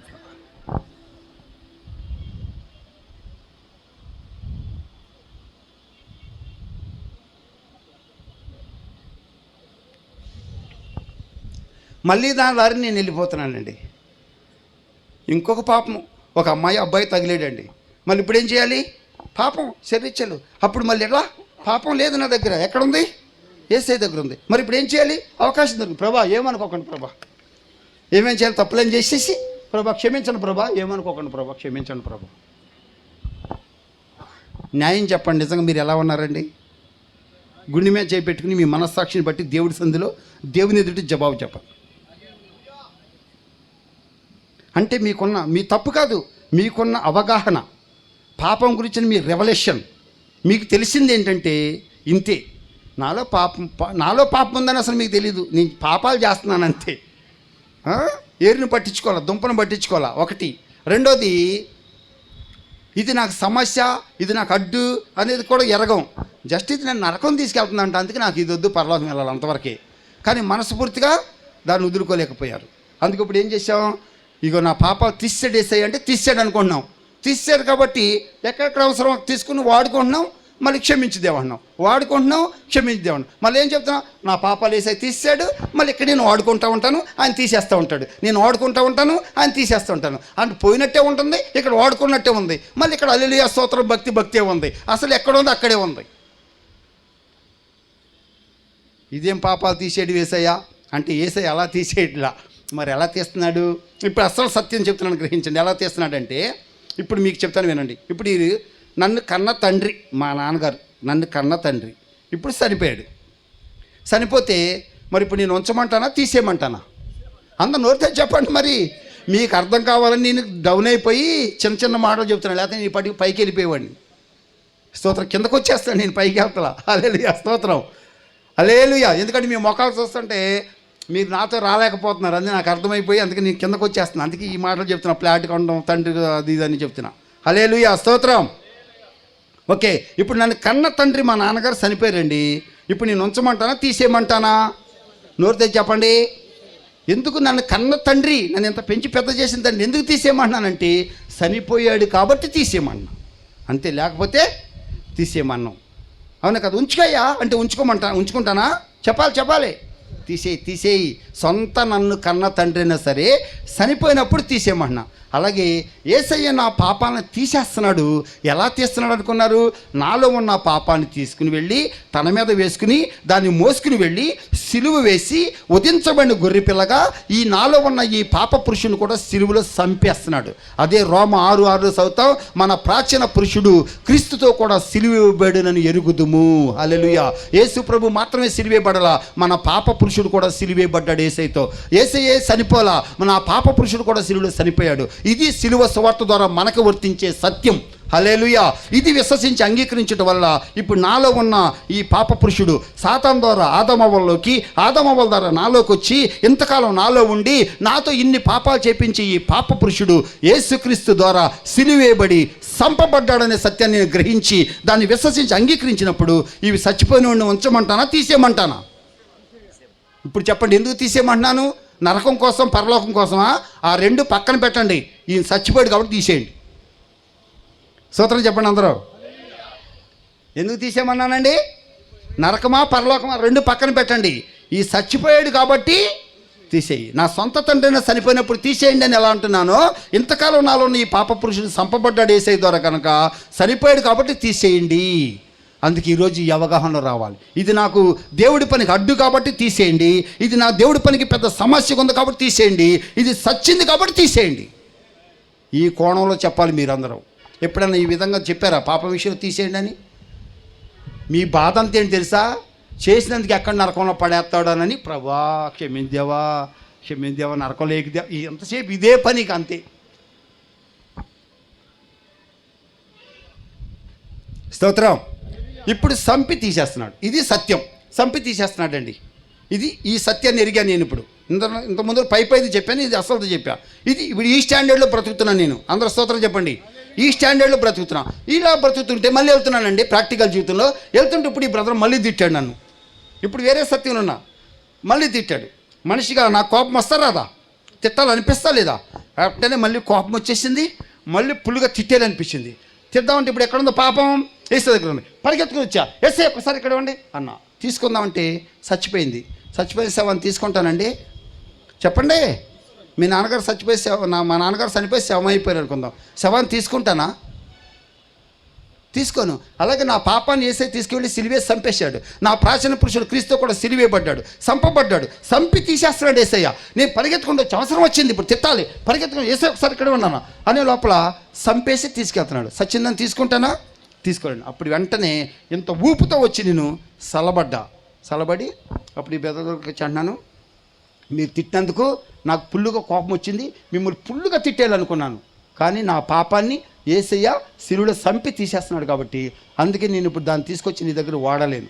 అందుకే ఇప్పుడు నేను విరమించుకున్నా. ఏది? మిమ్మల్ని తిట్టాలి, మీ మీద నా కోపం చూపించాలి, ప్రతీకారం తీర్చుకోవాలని దాన్ని ఈ విధంగా తీసేయడం వల్ల నేను ఇప్పుడు విరమించుకున్నా. నాకు వచ్చింది కానీ దాన్ని నేను విరమించుకున్నాను. అందుకే ఇప్పుడు నేను ఏమన్నాను తెలుసా?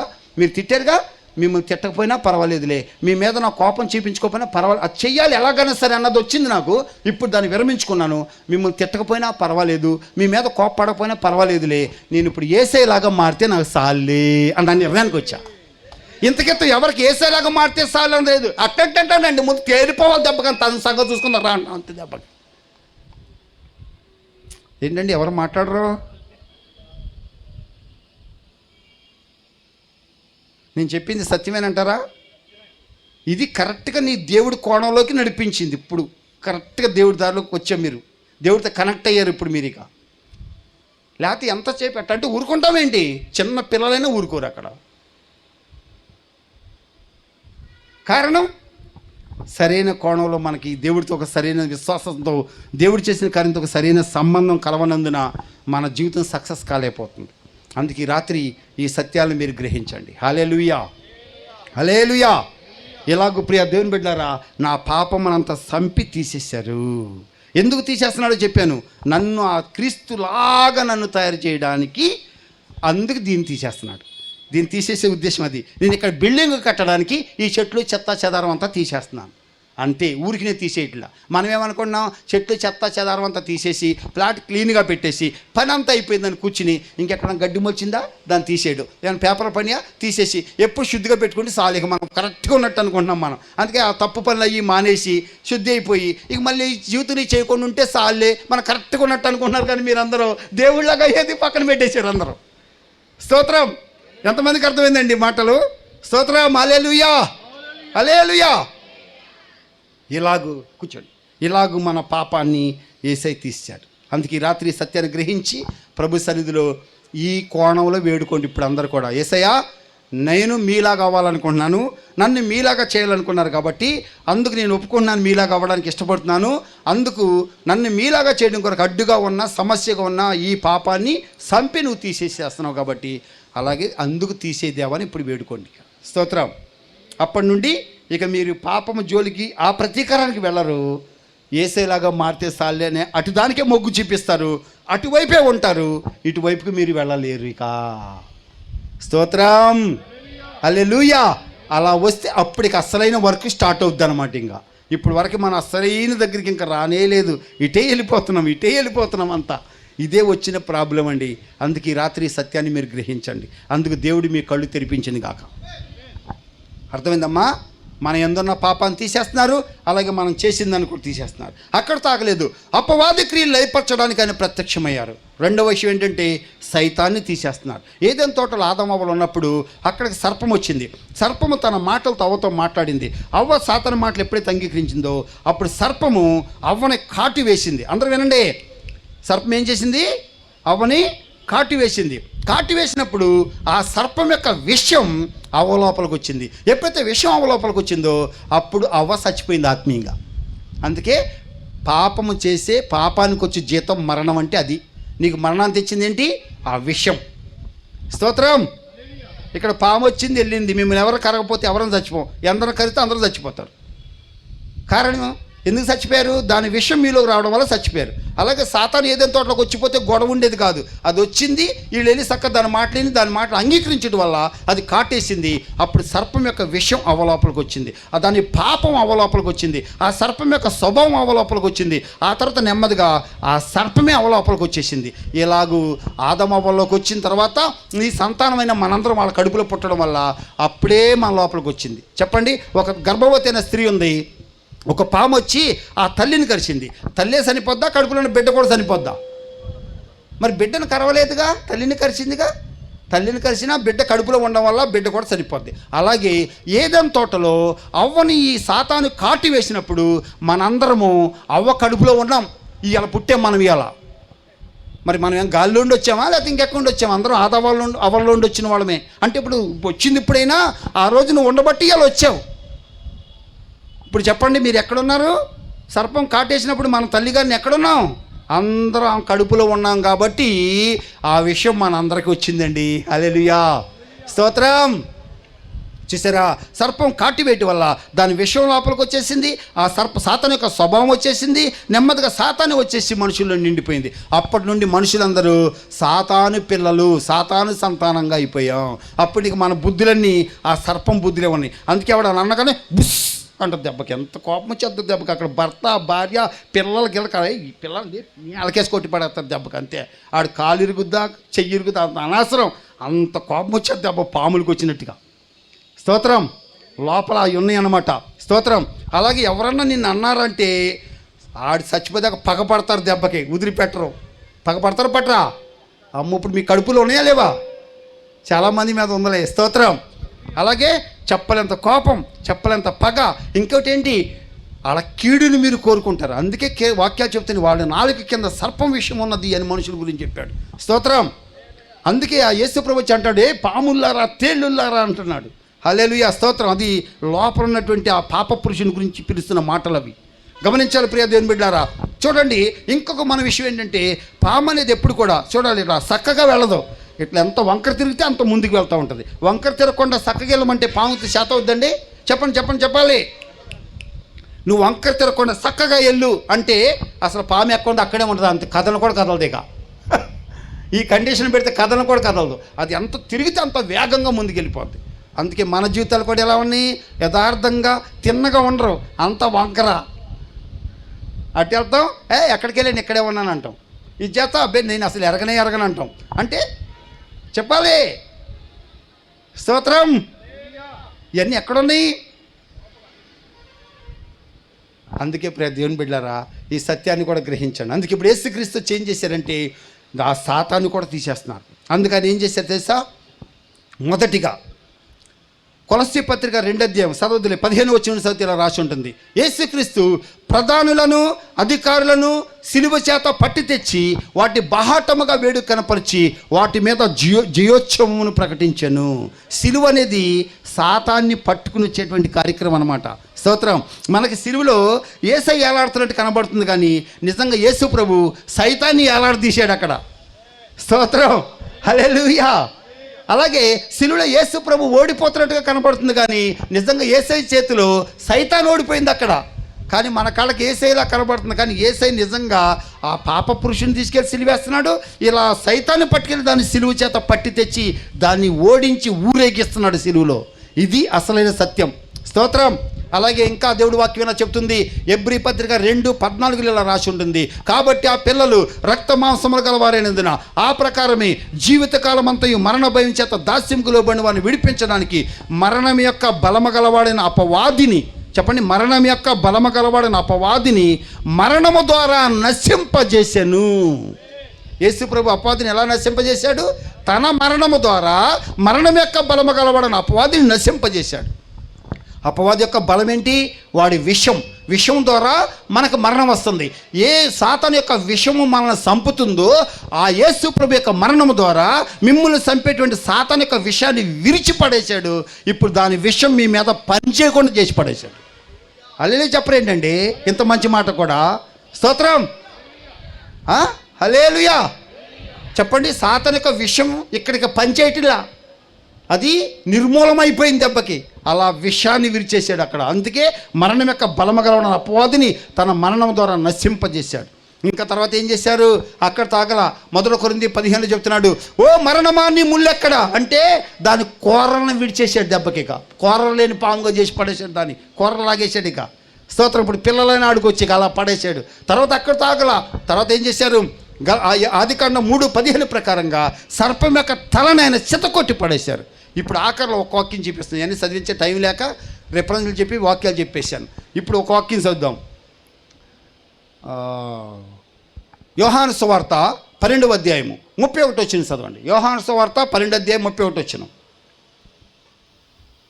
ఇప్పుడు ఈ లోకమునకు తీర్పు జరుగుచున్నది. ఇప్పుడు లోకమునకు తీర్పు జరుగుచున్నది. ఇప్పుడు ఈ లోకాధికారి బయటకు త్రోసివేయబడును. చాలు. ఇప్పుడు లోకాధికారి ఇప్పుడు దాకా నీలో ఉన్నాడు.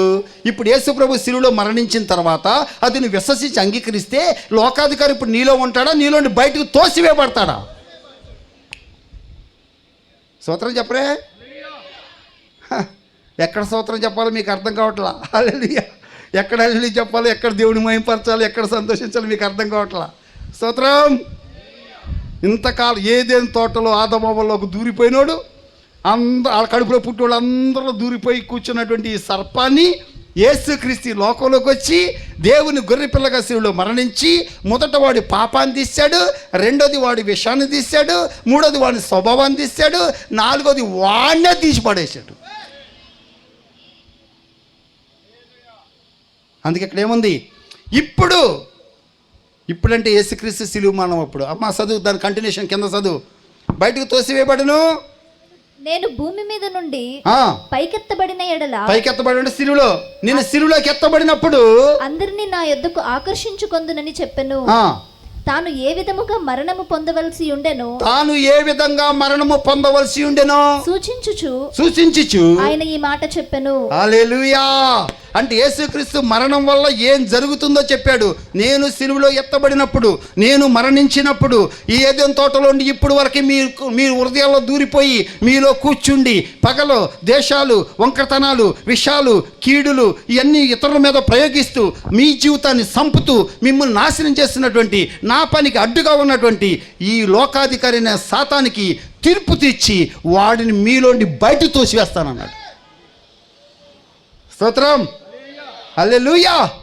అందుకే ఈ రాత్రికాల సమయంలో ఈ సువార్త సత్యాన్ని కనుక మీరు విశ్వసిస్తే, అంగీకరిస్తే, ఇంతకాలం మీలో ఉన్నవాడు ఈరోజు మీలోని బయటకు తోసివేయబడతాడు. దాని విషయం దిగిపోతుంది, దానికి ఉన్నటువంటి మరణం బలం దిగిపోతుంది, దాని స్వభావం పోతుంది, దాని పాపం పోతుంది, దాని విషం పోతుంది, అదే పోతుంది. సాతాను కానీ, దాని స్వభావం కానీ, పాపం కానీ, మరణం కానీ ఏది నీలో లేకుండా మొత్తం తీసిపడేయడానికి యేసు ప్రభు వచ్చి శిలువలో మరణించాడు, తిరిగి లేచాడు. ఈ సువార్త ఈ రాత్రి నేను మీకు ప్రకటిస్తుండగా విశ్వసించి సత్యాన్ని నువ్వు అంగీకరిస్తే, అది దేవుళ్లాగా తయారవడానికి, దీన్ని అడ్డు తొలగించడానికి మీరు విశ్వసించి అంగీకరిస్తే అప్పుడు ఈ కార్యం మీ జీవితంలో జరుగుతుంది. ఏ కొంచెం నీలో ఉన్నా నీకు మరణం తప్పదు. స్తోత్రం. ఇంత గొప్ప కార్యం దేవుడు చేశారు. హల్లెలూయా, హల్లెలూయా. ఇప్పుడు చెప్పండి, యేసుక్రీస్తు మరణం యొక్క అనుభవం వలన మనకు దొరికిన కార్యం ఏంటంటే, నాలో ఉన్న పాపం, నా యందున్న పాపం, ఆ పాప స్వభావం, సాతాను, వాడి విషయం, వాడి స్వభావం మొత్తం అన్నిటికీ తీర్పు తీర్చి వాడిని ఏం చేశాడు? నాలోండి బయటికి త్రోసివేశాడు. దెబ్బకి తీసేసాడంతా, ఖాళీ చేసేసాడంట. హల్లెలూయా. ఇప్పుడు చెప్పండి అండి, ఎంతమందిలో ఖాళీ అయిపోయిందండి? అంటే ఇక్కడ మనం వదలాల్సింది ఏంటి? నీ యందున్న పాప పురుషుని వదిలిపెట్టాలి. తెలుసా? మనం ఏమనుకున్నా, నేను బీడీలు మానేసా, సిగరెట్లు మానేసా, తాగడం మానేసా, అవి మానేసి అవన్నీ వదలడం కాదయ్యా, అవన్నీ చేపించేవాడిని వదలాలి. స్తోత్రం. అది ఎఫెసీ పత్రిక 4:22 రాసి ఉంటుంది. ఏంటంటే, కావున మునుపటి ప్రవర్తన విషయంలోనైతే మోసకరమైన దురాశల వల్ల చెడిపోయిన మీ ప్రాచీన పురుషుణ్ణి వదులుకొని అని ఉంది వాక్యం. ఏం వదిలిపెట్టమంటుంది వాక్యం? మోసకరమైన దురాశల వలన చెడిపోయిన మీ ప్రాచీన పురుషుని వదులుకోండి, మీ పాప పురుషుని వదులుకోండి అంటుంది వాక్యం. మనం ఏమన్నాం? పాపాలను వదిలేసానని అంటాం, కానీ పాప పురుషుని మాత్రం వదిలిపెడతాం మనందరం. అంటే చెట్టంతా నరికేస్తున్నాం కానీ ఏర్లు మాత్రం తీయట్లేం మనందరం. అందుకే పెద్ద నష్టం కలుగుతుంది. అందుకే ఈరోజు ఆ పాప పురుషుని ఆయనతో సిలివేసి వాడిని చంపడం వల్ల తీసేయి అన్నాను. ఇంకా హల్లెలూయా. అలాగే సాతాన్ని ఇలాగ దేవుడు అన్ని కోణాల్లో దాన్ని నలకొట్టి మొత్తానికి మనలోని దాన్ని తీర్పు తీసి బయటకు తోసిపడేశాడు. స్తోత్రం. ఈ పునాది సత్యం మీద మీ ఆత్మీయ జీవితాలు కట్టబడాలి. హల్లెలూయా, హల్లెలూయా. ఇప్పుడు చెప్పండి ప్రియ దేవుని బిడ్డలారా, క్రీస్తు యొక్క మరణము ద్వారా క్రీస్తు యొక్క జీవం మన లోపలికి ఇప్పుడు వస్తుంది. ఒక సైడ్ ఏమైంది? దేవుడికి ప్రతికూలంగా ఉన్న పాపం, ప్రతికూలంగా ఉన్న సాతాను తీసివేయబడింది. ఇప్పుడు ఇక దేవుడికి అనుకూలంగా ఉన్న దైవ జీవం దేవుడు మనకు అనుగ్రహించాడు. హల్లెలూయా, హల్లెలూయా. ఎప్పుడైతే దేవుని యొక్క జీవం మనలోకి వచ్చిందో, పాపం చేత అపరాధం చేత చచ్చిపోయిన మన ఆత్మ ఇప్పుడు బ్రతికింది. ఎప్పుడైతే ఆత్మ బ్రతికిందో అక్కడి మన ఆత్మీయ జీవితం అప్పుడు ప్రారంభమైంది. చెప్పండి, ఆత్మీయ జీవితం ఎప్పుడు ప్రారంభం అవుద్ది? మనం చర్చికి వెళ్తే ప్రారంభం అవ్వదు, బైబిల్స్ అయితే ప్రారంభం అవ్వదు, భక్తి చేస్తే ప్రారంభం అవ్వదు. చచ్చిపోయిన ఆత్మ ఎప్పుడు బ్రతుకుద్దో అప్పుడు ప్రారంభం అవుద్ది. చచ్చిపోయిన ఆత్మ ఎప్పుడు బ్రతికింది? యేసుక్రీస్తు యొక్క జీవం మనలోకి వచ్చినప్పుడు. ఆ జీవం మనలో ఎప్పుడు వచ్చింది? క్రీస్తు యొక్క మరణానుభవం ద్వారా క్రీస్తు యొక్క జీవం మన లోపలికి వచ్చింది. హల్లెలూయా, హల్లెలూయా. ఇలాగప్పుడు ఆ జీవం నాలో రావడం వల్ల ఇప్పుడు నేను జీవిస్తున్నా. అయితే ఇప్పుడు నాలో ఉన్న ఈ జీవానికి మూలం క్రీస్తు యొక్క మరణానుభవం. హల్లెలూయా, స్తోత్రం చెప్పండి. అందరూ ఒకసారి 2 చేతుల పైకి స్తోత్రం చెప్పండి. ఇప్పుడు క్రీస్తు యొక్క మరణానుభవాన్ని బట్టి క్రీస్తు యొక్క జీవము నా లోపలికి వచ్చింది. ఇప్పుడు నా ఆత్మీయ జీవితం ప్రారంభమైంది. హల్లెలూయా, హల్లెలూయా. ఇప్పుడు చెప్పండి, ఇక నా భక్తికి ప్రారంభం. క్రీస్తు మరణంతో నా భక్తి మొదలు పెట్టాను, నా మరణంతో భక్తి ముగిస్తాను. హల్లెలూయా చెప్పాలి. నా భక్తికి ప్రారంభం ఏంటి? క్రీస్తు మరణం. క్రీస్తు మరణంతో నా భక్తి మొదలు పెట్టాను, నా మరణంతో భక్తిని ముగిస్తాను. ఈ రెండింటి మధ్యలో జరిగేది ఇక ఒక 20-30 సంవత్సరాలు మీరు బతుకుతారనుకుందాం. ఈ మధ్యకాలంలో ఏం చేస్తున్నామంటే, యేసు మరణంతో నా భక్తి మొదలెట్టాను, నా మరణంతో ముగించాలనుకున్నాను కనుక ఇప్పుడు ప్రాక్టికల్గా, ఏ స్వార్థమా నువ్వు నాలో ఎందుకుంటావు, నువ్వు చనిపోవాలి. ఏ దురాశ నువ్వు నాలో ఎందుకుంటావు, నువ్వు చనిపోవాలి. ఓ అబద్ధమా నువ్వు నాలో ఎందుకుంటావు, నువ్వు చనిపోవాలి. అనకి వీటన్నింటినీ చంపిన తర్వాత నేను చనిపోతా. ఇది సత్యం. ఈ ఒకవైపు వీటన్నింటిని చంపుతా ఉన్నాను, ఇంకోవైపున దేవుని యొక్క జీవం, సమృద్ధి జీవం, నిత్య జీవం, పరిశుద్ధత, నీతి, సత్యం, మహిమ, నిత్య జీవం, దేవుని స్వరూపంలో అటు డెవలప్ అయిపోతున్నాను, ఇది డౌన్ అయిపోతా ఉంది. స్తోత్రం. లేకపోతే ఇటు భక్తే పక్కన ఇదే, రెండు పెరిగిపోతూనే ఉంటాయి, ఏటికి తక్కువ ఉండదు. హల్లెలూయా. అందుకే ఈరోజు ఈ సత్యాన్ని గ్రహించాలి.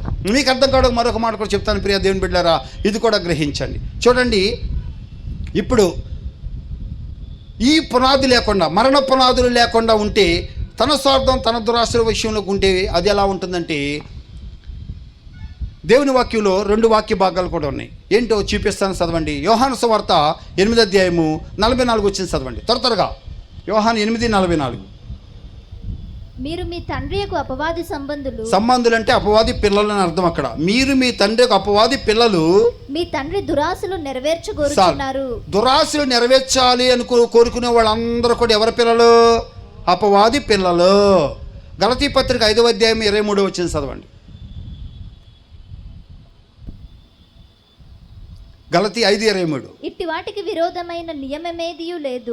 క్రీస్తు యేసు సంబంధులు అంటే దాని అర్థం క్రీస్తు యేసు పిల్లలు శరీరమును దాని ఇచ్చలతోను దురాశలతోను దురాశలను సిలువేశారు. అంటే అందరిలో దురాశలు ఉన్నాయండి. ఈ దురాశ గర్భం ధరించి పాపానికి అంది, ఈ పాపమే పరిపక్వమే మరణానికి అంది. ఈ దురాశను పుట్టించేవాడు అపవాది. అసలు దీని అన్నిటికీ జనకుడు తండ్రి వాడు. ఇది గమనించాలి. దురాశల విషయంలో 2 కోణాలు. కొందరు తమలో ఉన్న ఆశలు నెరవేరాలనుకుంటున్నారు, కొందరు తమలో ఉన్న ఆశని సిలివేసి చంపాలనుకుంటున్నారు. ఆశలు తీర్చుకోవాలని కోరేవాడు అపవాది సంబంధి, ఆ దురాశని సిలివేసి చంపాలనుకున్నవాడు క్రీస్తు యేసు సంబంధి. అంతేగాని పైకి చూసి అది క్రిస్టియన్, హిందూ, ముస్లిం అనేది నువ్వు పైకి చెప్పొద్దు. నీ అంతరంగంలో దురాశని విషయంలో నీ వైఖరిని బట్టి నువ్వు అపవాది పిల్లవా దేవుని పిల్లవా తేలిపోతుంది. నీలోన్న దురాశలు నెరవేర్చగోరితే నువ్వు అపవాది సంబంధివి, నీలోన్న దురాశని సిలివేసి చంపగోరితే నువ్వు క్రీస్తు యేసు సంబంధివి. ఇక్కడ ఇప్పుడు జరిగింది ఏంటి? నా ఆశలు తీరాలన్న మనసు పోయి నా ఆశలు సావాలన్న మనసు రావడమే రియల్ మారు మనసు. అప్పుడు అపవాది సంబంధి క్రీస్తు యేసు సంబంధిగా మారిపోతున్నారు. హల్లెలూయా. నా సొంత మాటలు ఏం చెప్పట్లేదండి, అన్ని వాక్యాలు చూపించే చెప్తున్నాను. హల్లెలూయా, స్తోత్రం. ఇవాళ రేపు మనం ఏమనుకుంటాం? అయ్యా యేసుప్రభు నమ్ముకుంటానయ్యా, నేను అనుకున్నా నవ్వుతాయా, నా ఆశలను తీరతాయా, నా కోరిక తీరతాయమ్మా, అప్పుడు నమ్ముతా. తీరవమ్మా, నీవు ఉన్నాయని తీర్చుకోవడం కదా అని సంపుకోమ్మా, సంపుకుని దేవుళ్ళగా అంటే ఎవరు మారుతారు, ఎవరు ఒప్పుకుంటారు? దానికి ఇష్టమైతే రా, లేకపోతే ఇదే సత్యం, మీకు అంతే. హల్లెలూయా, హల్లెలూయా. లేఖన వాక్య ఆధారాలు, రేపొద్దు ఇదే వాక్యంతో ఉంటుంది లెక్క అంతా. హల్లెలూయా. చెప్పానా? యోహాను 8:44 అంటున్నాడు.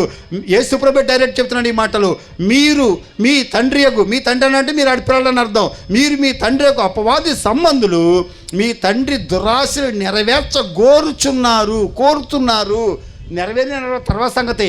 ఆ దురాశ నెరవేరాలను కోరితే నీవు అపవాది సంబంధి, అపవాది పిల్లవే. అలాగే క్రీస్తు చేసే పిల్లలు తమ దురాశని సిలువేశారు. హల్లెలూయా, స్తోత్రం. ఇప్పుడు చూడండి, ఇప్పుడు నేనున్నానండి, ఒక మనుషుడు ఉన్నాడు, ఆయన భక్తుడే. ఆయన లోపల ఇప్పుడు ఒక 1000 రూపాయలు కావాలని ధనాశ వచ్చింది. ధనాశ రాగానే ఇప్పుడు ఇక్కడికి వచ్చి మోకరించి ప్రార్థన చేస్తున్నాడు. యేసయ్యా, నువ్వు వాళ్ళకి ఇచ్చావు, వీళ్ళకి ఇచ్చావయ్యా, నాకు ఇప్పుడు 1000 రూపాయలు కావాలి ప్రభువా, నాకు దయచేయి దేవా, నాకు ఇస్తావు దేవా, నమ్ముతున్నాను దేవా, కావాలి దేవా, కావాలి దేవా, ఇవ్వండి దేవా, ఇవ్వండి దేవా అని ప్రార్థన చేస్తున్నాడు. ఇంకో వ్యక్తి ఈ పక్కన ఉన్నాడు. ఆయన అంటే, యేసయ్యా, నా పాపాలను తీసేసి నన్ను నీలాగా చేయడానికి వచ్చావు, శిలువలో మరణించావు, సాతాన్ని పాపాన్ని తీసేసావు, నీ మరణం ద్వారా నాకు ఖాళీ చేసి నీ జీవాన్ని నాకు ఇచ్చి ఇప్పుడు నన్ను జీవింపజేస్తున్నావు, నన్ను నీ కుమారుడుగా చేసావు, నా దురాశ నీతో కూడా సిలువేశావు, ఈ సత్యం మీద నేను నిలబడ్డాను కనుక యేసయ్యా, నీ మరణంతో మొదలు పెట్టాను, నా మరణంతో ముగించాలనుకుంటుంటే మధ్యలో నాకు ఈ ధనాశ పుట్టింది దేవా, నాలో ఉన్న ఈ ధనాశ సావాలి దేవా, సావాలి దేవా, దీన్ని సంపండి దేవా, అందుకు మీ వాక్య ఖడ్గాన్ని పంపండి దేవా, మీ పరిశుద్ధాత్మ శక్తిని అనుగ్రహించండి, ఆత్మశక్తి చేత ఈ ధనాశ అనే పాపాన్ని సావాలి దేవా, సావాలి దేవా అని ఈయన ప్రార్థన చేస్తున్నాడు. ఈయన అన్నాడు కావాలి దేవా, కావాలి దేవా అంటున్నాడు. ఈయనేమో ఈ ధనాశ సావాలి దేవా, సావాలి దేవా అంటున్నాడు. ఇప్పుడు చెప్పండి, కావాలన్నది నిజమైందా, సావాలన్నది నిజమైందా? మీరేం చేస్తున్నారు? దీన్ని బట్టి మీ పునాది ఏంటి, నీ సత్యం ఏంటి, నీ స్టాండర్డ్ ఏంటి, నీ జీవిత యొక్క లక్ష్యం ఏంటి? అలాగే ఇలా అంటున్నందుకు నువ్వేం బాధపడేది లేదు. సత్యంలోకి రా.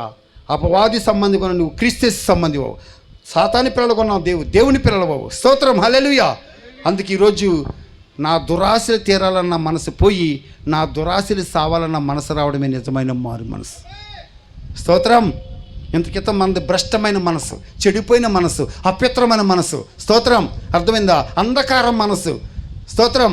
ఇలాంటి మనసులన్నీ దేవుడు తీసేసి ఈరోజు క్రీస్తు చేసుకున్న మనసును దేవుడు మనకి ఇస్తున్నారు. అదే నిజమైన మారు మనసు అంటే. అంతేగా నువ్వు అనుకున్న జరిగితే కాదు మారు మనసు. నువ్వు అనుకున్నది జరిగితే మళ్ళీ మారినట్టే ఉంది, అదే దారి కంటిన్యూ వెళ్ళిపోతున్నట్టు. దానికి డెడ్ ఆపోజిట్ జరిగినప్పుడు టర్న్ అయినట్టు.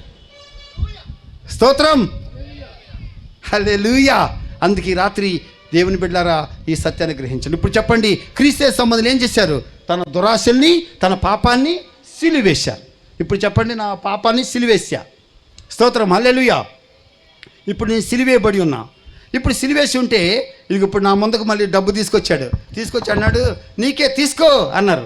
తీసుకోవాలంటే ఇప్పుడు ఏం చేయాలి? సిలువలో ఉన్న చేయితో తీసుకోగలనా? తీసుకోవాలంటే ఇప్పుడు ఏం చేయాలి? సిలువలో ఉండి దిగి రావాలి నేను. అందుకు ఇప్పుడు ఏం చేశాను? సిలువలో ఉన్నటువంటి చెయ్యిని తీసుకోను కానీ కాబట్టి గుంజా, మేకొట్టిన చేతిని ఇలా గుంజితే ఎలా ఉంటుంది చెప్పండి? మాట్లాడండి, ఎలా ఉంటుంది? నొప్పి తట్టుకోగలుగుతారా? గుంజితే చెయ్యి రాలా, కానీ చెప్పలేనంత నొప్పి వచ్చేసింది. ఆ బాధకి నేనేమన్నానంటే, ఇది వద్దులే, నేను తీసుకోలేను, నాకు ఇది వద్దు అన్నా. అంటే తప్పు చేయాల్సిన పరిస్థితి వచ్చినప్పుడు నీ హృదయంలో ఎంత బాధ కలుగుద్దు, నువ్వు క్రీస్తు కూడా సిలువేయబడిన వ్యక్తివైతే. అలా బాధ కలిగితే నువ్వు ప్రభుతో కూడా సిలువలో ఉన్నట్టు. అసలు నువ్వు తప్పులన్నీ చేసేటప్పుడు నీకు ఏం బాధ అనిపించకపోతే నువ్వు సిలువలో లేనట్టండి. అందుకే ఈ బాధ కలిగిన వాడు దాన్ని చేయలేకపోతున్నాడు, బాధ లేనివాడు అన్నీ చేసేసి ఏమి ఎరగనట్టుగా వెళ్ళకుండా కూర్చోండి దెబ్బకి. చెప్పండి, నిజంగా మీకు ఏమైనా బాధ ఉందా? హల్లెలూయా, హల్లెలూయా. దీన్ని బట్టి సిలువలో ఉన్నావో లేదో నిర్ధారణ అవుతుంది. హల్లెలూయా, స్తోత్రం, స్తోత్రం. అందరూ కూడా ధ్యానపరంగా వినండి. ఇంకా కొన్ని మాటలు చెప్పి నేను త్వరగా ముగిస్తా. అందరూ కూడా మనసు పెట్టి ఇప్పుడు వినండి. హల్లెలూయా, స్తోత్రం. అందుకే ఈరోజు ప్రియ దేవుని బిడ్డలారా, ఇప్పుడు మనం క్రీస్తు యొక్క మరణానుభవం మీద నిలబడి ఇలాగూ సిలువ వేయబడినటువంటి క్రీస్తు సంబంధులుగా మళ్ళీ సిలువలోని తీసుకోలేని, పాపం చేయడానికి సాహసం చేయలేని బాధను బట్టి మనం చేయలేని వారిగా మనం అలాగే నిలిచి ఉంటున్నాం. హల్లెలూయా, హల్లెలూయా. ఓకే, ఈ విధంగా ఉన్నటువంటి మన జీవితం ఇప్పుడు ఎలా ఉందంటే, ఇలా క్రీస్తు యొక్క మరణానుభవంలో నిలిచిన వాడు తన జీవితంలో పాపాన్ని చంపుతా ఉన్నాడు, మళ్ళీ తీసుకోవడానికి చేయడానికి అవకాశం లేకుండా ఉన్నాడు. అలాంటిగా జీవిస్తున్నటువంటి ఈ వ్యక్తి క్రీస్తు యేసు సంబంధిగా తయారవుతాని కుమారుడిలాగా తయారైపోతున్నాడు. అలాంటి వారి జీవితంలో దేవుని మూలంగా పుట్టినవాడు అనే బీజం నిలిచింది కనుక వాడు పాపము చెయ్యజాలడు. నాలో ఉన్న పాపాన్ని యేసే తీసేసి మళ్ళీ నేను పాపము చేయలేని వాడిగా నన్ను యేసే తయారు చేశాడు. స్తోత్రం చెప్పండి అందరూ ఒకసారి. జస్ట్ తీసేయడమేనా, చేయలేని వాళ్ళగా తయారు చేస్తున్నాడా? మరి ఎంతసేపు తీసాడు అన్నాం, మళ్ళీ చేస్తానే ఉన్నాం, తీసాడు అన్నాం, చేస్తానే ఉన్నాం. మరి చేయలేని వాళ్ళకి ఎప్పుడు తయారవుతారు? స్తోత్రం చెప్పరే. ఏసే నాకున్న పాపాన్ని తీసేసి పాపము చెయ్యజాలడు అనే స్టాండర్డ్లోకి నన్ను తెచ్చాడు. ఇక చేయలేని వాడిగా నన్ను తయారు చేశాడు. అటు చేయలేని వాడిగా ఉంచి మళ్ళీ నన్ను తన కుమారుని క్రీస్తులాగా తయారు చేస్తున్నాడు. హల్లెలూయా. అందుకే ఇలాంటి దేవుని సంబంధి మరణానుభవంలో నిలిచిన వాడు పాపము చేయజాలడు. ఒకవేళ పాపం చేయాల్సిన పరిస్థితి వస్తే, అలా ముట్టడి వేయబడితే, అలాంటి ఒత్తిడి వస్తే అప్పుడు ఏం చేస్తాడు? అవసరమైతే సావరన్నా చచ్చిపోతాడు, కానీ పాపాన్ని మాత్రం చెయ్యడు. అందరూ స్తోత్రం చెప్పండి. దేవుని సంబంధం అంటే ఇలా ఉంటాడు. యేసు క్రీస్తు మీదకి ఇన్ని ఒత్తిళ్ళు వచ్చినాయండి, ఇన్ని బెదిరింపులు వచ్చినాయండి, అందరూ బెదిరిస్తున్నాడు, ఒత్తిళ్ళు వస్తున్నాయని యేసే పాపం చేశాడా? మనలాంటి మనిషిగానే ఉన్నాడు, కానీ ఆయన పాపం చేయలేదు. అలాగే నువ్వు ఈ రోజున ఆ క్రీస్తు సంబంధం అయితే ఒకవేళ నీ మీదకి ఇన్ని ఒత్తిళ్ళు వచ్చినా సరే, ఎన్ని బెదిరింపులు వచ్చినా సరే, అవసరమైతే సావనన్నా చచ్చిపోతాడు, కానీ పాపాన్ని చెయ్యడు. హల్లెలూయా, హల్లెలూయా, హల్లెలూయా. అందరూ సార్ రెండు చేతుల పైకి స్తోత్రం చెప్పండి. ఈరోజు మీరందరూ ఈ దైవశక్తిని పొందుకోండి, ఈ అనుభవంలోకి రండి. హల్లెలూయా. చూడండి ప్రియ దేవుని బిడ్డలారా, యేసుక్రీస్తుని చూడండి ఒకసారి. యేసుక్రీస్తు ఎదుటికి పాపం వచ్చింది. ఆయన అన్నాడు, తండ్రి నీ చిత్తమైతే ఈ గిన్నె నా వద్ద నుండి తొలగించండి అని 3 సార్లు ప్రార్థన చేశాడు. ప్రార్థన చేసినా కూడా తండ్రి ఆ గిన్నెని తీసేయనప్పుడు ఆయనకు అర్థమైపోయింది ఏంటంటే తండ్రి చిత్తం గిన్నె తాగడమే. ఒకరు ఇప్పుడు యేసుక్రీస్తు నేను తాగను, తీసేయమని అన్నాను, మీరు తీయలేదు, నేను తాగను అంటే దేవుడు వచ్చాను బలవంతంగా తాగిస్తాడా? ఏం తాగించరు. కానీ అలా అన్న ఆయన, ఈ గిన్నె తాగడం నా తండ్రి చిత్తం. ఇప్పుడు నేను తాగనంటే నా తండ్రికి అవిధేయత చూపించిన వాడిని అవుతాను. అవిధేయత అనేది పాపం. అందుకే ఈ గిన్నె తాగనని చెప్పి నా తండ్రికి అవిధేయత చూపించి ఈ అవిధేయత అనే పాపం చేసేదానికంటే ఈ గిన్నె తాగి సావడమే మంచిది అనుకున్నాడు. కాబట్టి ఈ గిన్నె తాగి సావనన్న సస్తాను, కానీ నా తండ్రికి అవిధేయత చూపించను, అవిధేయత అనే పాపం చేయనని నిలబడ్డాడు. అందుకు యేసుక్రీస్తు అవిధేయతని ప్రేరేపించే సాతాను యొక్క శక్తిని జయించాడు. హల్లెలూయా. మనం ఎన్నిసార్లు అవిధేయత చూపిస్తాం దేవుడికి? అందుకే గ్రహించండి, ఇది సంగతి. ఇంకా దేవుని వాక్యంలోకి వెళ్తే ప్రతి భక్తుడు ఇలాగే వెళ్ళారు. ఇంకా ముందుకు వెళ్తే యోబు భక్తుడు ఉంటాడు. యోబు భక్తుడు కాని భార్య అంటుంది, ఎందుకయ్యా పిల్లలు చనిపోయారు, ఆస్తి అంతా పోయింది, దేహం అంతా కుళ్ళిపోతుంది, ఎందుకు దేవుడు అంటే దేవుడు ఏం చేశాడు నీకు? ఎందుకు ఆ దేవుడిని దూషించి సావరాదా అంటుంది. చచ్చిపోమంటలా, దేవుని తిట్టి చచ్చిపోమంటుంది, దేవుని దూషించి చచ్చిపోమంటుంది. దైవ దూషణ అనేది పాపం. అప్పుడు యోబు అంటున్నాడు, ఓకే నా దేవుణ్ణి దూషించడం అనేది పాపం, కాబట్టి నా దేవుణ్ణి దూషించి దైవ దూషణ అనే పాపం చేసేదానికంటే ఈ రోగంతో చచ్చిపోవడమే మంచిది. కాబట్టి దీంతో నేను సావనన్న సస్తాను, కానీ నా దేవుని మాత్రం నేను దూషించను అన్నాడు. హల్లెలూయా, హల్లెలూయా. యోసేపు భక్తుడు ఉన్నాడు. పోతీఫరు భార్య వచ్చి వ్యభిచారం చేయమంటుంది. ఆయన చేస్తే నీకు మంచి సుఖమైన జీవితం ఉంటుంది అంటుంది, లేకపోతే నేను జైల్లో వేసేస్తానంది. అప్పుడు ఆయన అన్నాడు, ఓ నీతో ఈ వ్యభిచారం అనే పాపం చేసేదానికంటే జైల్లో పడి సావడమే మంచిది, కావాలంటే జైల్లో పడి సావడానికన్నా ఒప్పుకుంటాను, కానీ నీతి తప్పు పని చేయని పావతలకన్నాడు. వీళ్ళందరూ మనలాంటి మనుషులే. దేవుడి కోసం చూడు ఎలా బతికారు. మరి కారణం దైవ శక్తి మీద పునాది ఆధారపడిన వాళ్ళు వీళ్ళందరూ. హల్లెలూయా. వాళ్ళకే జీవిస్తారా? మనం జీవించలేము అలా? ఆ దేవుడు మన దేవుడు ఒకడు కాదా? స్తోత్రం. ఇంకా మనం ముందుకు వెళ్తే షడ్రమేష్ అబేద్నెగోలను పట్టుకున్నారు నెబుకద్నెజర్ రాజు. బ్రహ్మాండమైన ప్రతిమను నిలబెట్టాడు. దీనికి మొక్కండి, లేకపోతే మేము అగ్నిగుండంలో వేసి చంపేస్తానన్నాడు. 2 మాటలు, మొక్కుతావా సస్తావా తేల్చుకో అన్నాడు, అంతే. స్తోత్రం. దీన్ని మొక్కుతావా అగ్నిగుండంలో పడి సస్తావా తేల్చుకో అన్నాడు. అప్పుడు వాళ్ళు ఏం చేశారు తెలుసా? రాజు మహారౌద్రంతో కోపంతో మండిపోతున్నాడు. ఇంత పెద్ద చక్రవర్తి నన్ను మీరు లెక్క చేయరా? నా మాటను గౌరవించరా? చెప్పండి, దీనికి మొక్కుతారా చచ్చిపోతారా తేల్చండి అని చెప్పి గట్టిగా బెదిరించాడు వాళ్ళని. ఆ నెబుకద్నెజర్ మాట విన్నారు వీళ్ళు. విని ఆకాశం వైపు చూసి దేవుడిని అడిగారు, ఓ దేవా, మరి రాజు ఇలా అంటున్నాడు, నువ్వేమంటావు దేవా అన్నారు. అప్పుడు పైనుండి దేవుడు చెప్తున్నాడు, ఓ షడ్రమేష్ అబేద్నెగోలారా, ఆత్మను సంపనేరక శరీరాన్ని చంపేవానికి భయపడవద్దని చెప్పాడు. అల్లే చెప్పండి. అలా చెప్పిన వెంటనే వీళ్ళకి ఫుల్లుగా ధైర్యం వచ్చేసింది. ఉన్న భయం అంతా ఎగిరిపోయింది. చచ్చిపోతామేమన్నా భయం అంతా ఎగిరిపోయింది. అందుకే ఈరోజు భయం బతుకుతున్న మీ అందరి భయాలు తొలగిపోను కాక. స్తోత్రం. దేవుడు ఇంత గొప్ప ధైర్యాన్ని ఇచ్చాడు. అంటున్నాడు, ఆత్మను సంపనేరక శరీరాన్ని చంపేవానికి భయపడవద్దు అనగానే దెబ్బకి వాళ్ళు భయమంతా ఎగిరిపోయి ధైర్యంతో నిండుకుని అంటున్నారు, ఏయ్ నెబుకద్నెజర్, చక్రవర్తిని పట్టుకుని ఎలా అంటున్నారు చూడండి చిన్నపిల్లలు, ఏ నెబుకద్నెజర్, నీ మాట వినాల్సిన అవసరం మాకు లేదు, మేము మా దేవుడి మాట వింటాం. అవసరమైతే శరీరాన్ని చంపుతావా, చంపుకో, శరీరాన్ని చంపడం నీ చేత వద్దు, కానీ మా ఆత్మను చంపడం నీకు చేత కాదు, అలాంటప్పుడు నీకు లొంగాల్సిన అవసరం మాకు లేదు అని ఛాలెంజ్ చేసి అలా మరణించడానికి తయారై రాజాజ్ఞని నిరర్ధకం చేసి పడేశారు. స్తోత్రం, హల్లెలూయా. ఇంకా తర్వాత ఏం చేశారు, ఇటువైపు తిరిగారు. ఇటువైపు తిరిగితే బ్రహ్మాండమైన ప్రతిభ నిలబడింది. అదంటుంది, నాకు మొక్కితే బతుకుతారు లేకపోతే చచ్చిపోతారు అని బెదిరించింది. ఆకాశం వైపు చూసే, దేవా మరి ఏమంటారు, ఈ విగ్రహం ఎలా ఉంటుంది అన్నారు. అప్పుడు ఆయన అన్నాడు, అది కనులుండి చూడదు, కాళ్ళుండి నడవదు, చేతి నుండి ముట్టుకోదు, దానిలో జీవం లేదు, అదేమి చేయలేదు, కాబట్టి దానికి మీరు భయపడాల్సిన అవసరం లేదు. జీవమగల దేవుడు, హల్లెలూయా, స్తోత్రం. ఈయన జీవమగల దేవుడు, సర్వశక్తి గల దేవుడు, హల్లెలూయా. ఆయన బిడ్డలుగా మీరు ఆయన మాట వినండి అన్నారు. అప్పుడు అన్నాడు, నువ్వు ఇదేమీ లేదు, నువ్వు నన్నేం చేస్తావు, నిన్ను ఇంకా కాలి కింద నేనే త్రొక్కుతా, ఒకరోజు దిగొస్తావు అని చెప్పి దాన్ని కూడా పక్కన పడేశారు.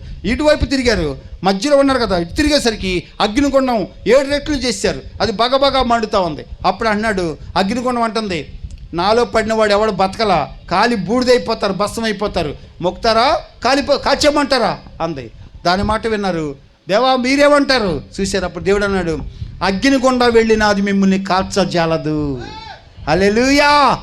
అప్పుడు అన్నారు, ఏ అగ్నిగుండమా, నువ్వు ఎందరినో కాల్చి ఉండొచ్చు, కానీ మమ్మల్ని కాల్చలేవు. కారణం ఏంటి తెలుసా, మేము మామూలు మనుషులం కాదు, దేవుని మనుషులం, హల్లెలూయా, స్తోత్రం. అప్పుడు అన్నారు, ఏ అగ్నిగుండమా, నువ్వు కాల్చడం తర్వాత మేమే దూకుతాం కావాలితే అందులో అన్నారు. స్తోత్రం, హల్లెలూయా.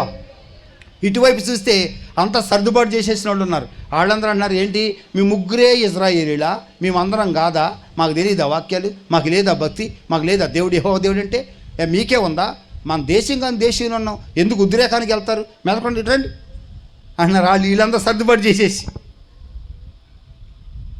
ఇక బయలుదేరే 2-3 భక్తులు, వీళ్ళు ముగ్గురే వెళ్తారంటగా, మనం ఎవరు వెళ్ళరంట అన్నారు. ఇక వీళ్ళు డైలాగ్ చూడు, చేసేటోళ్ళని చేయనీయకుండా వెనక్కలాగే రకాలు.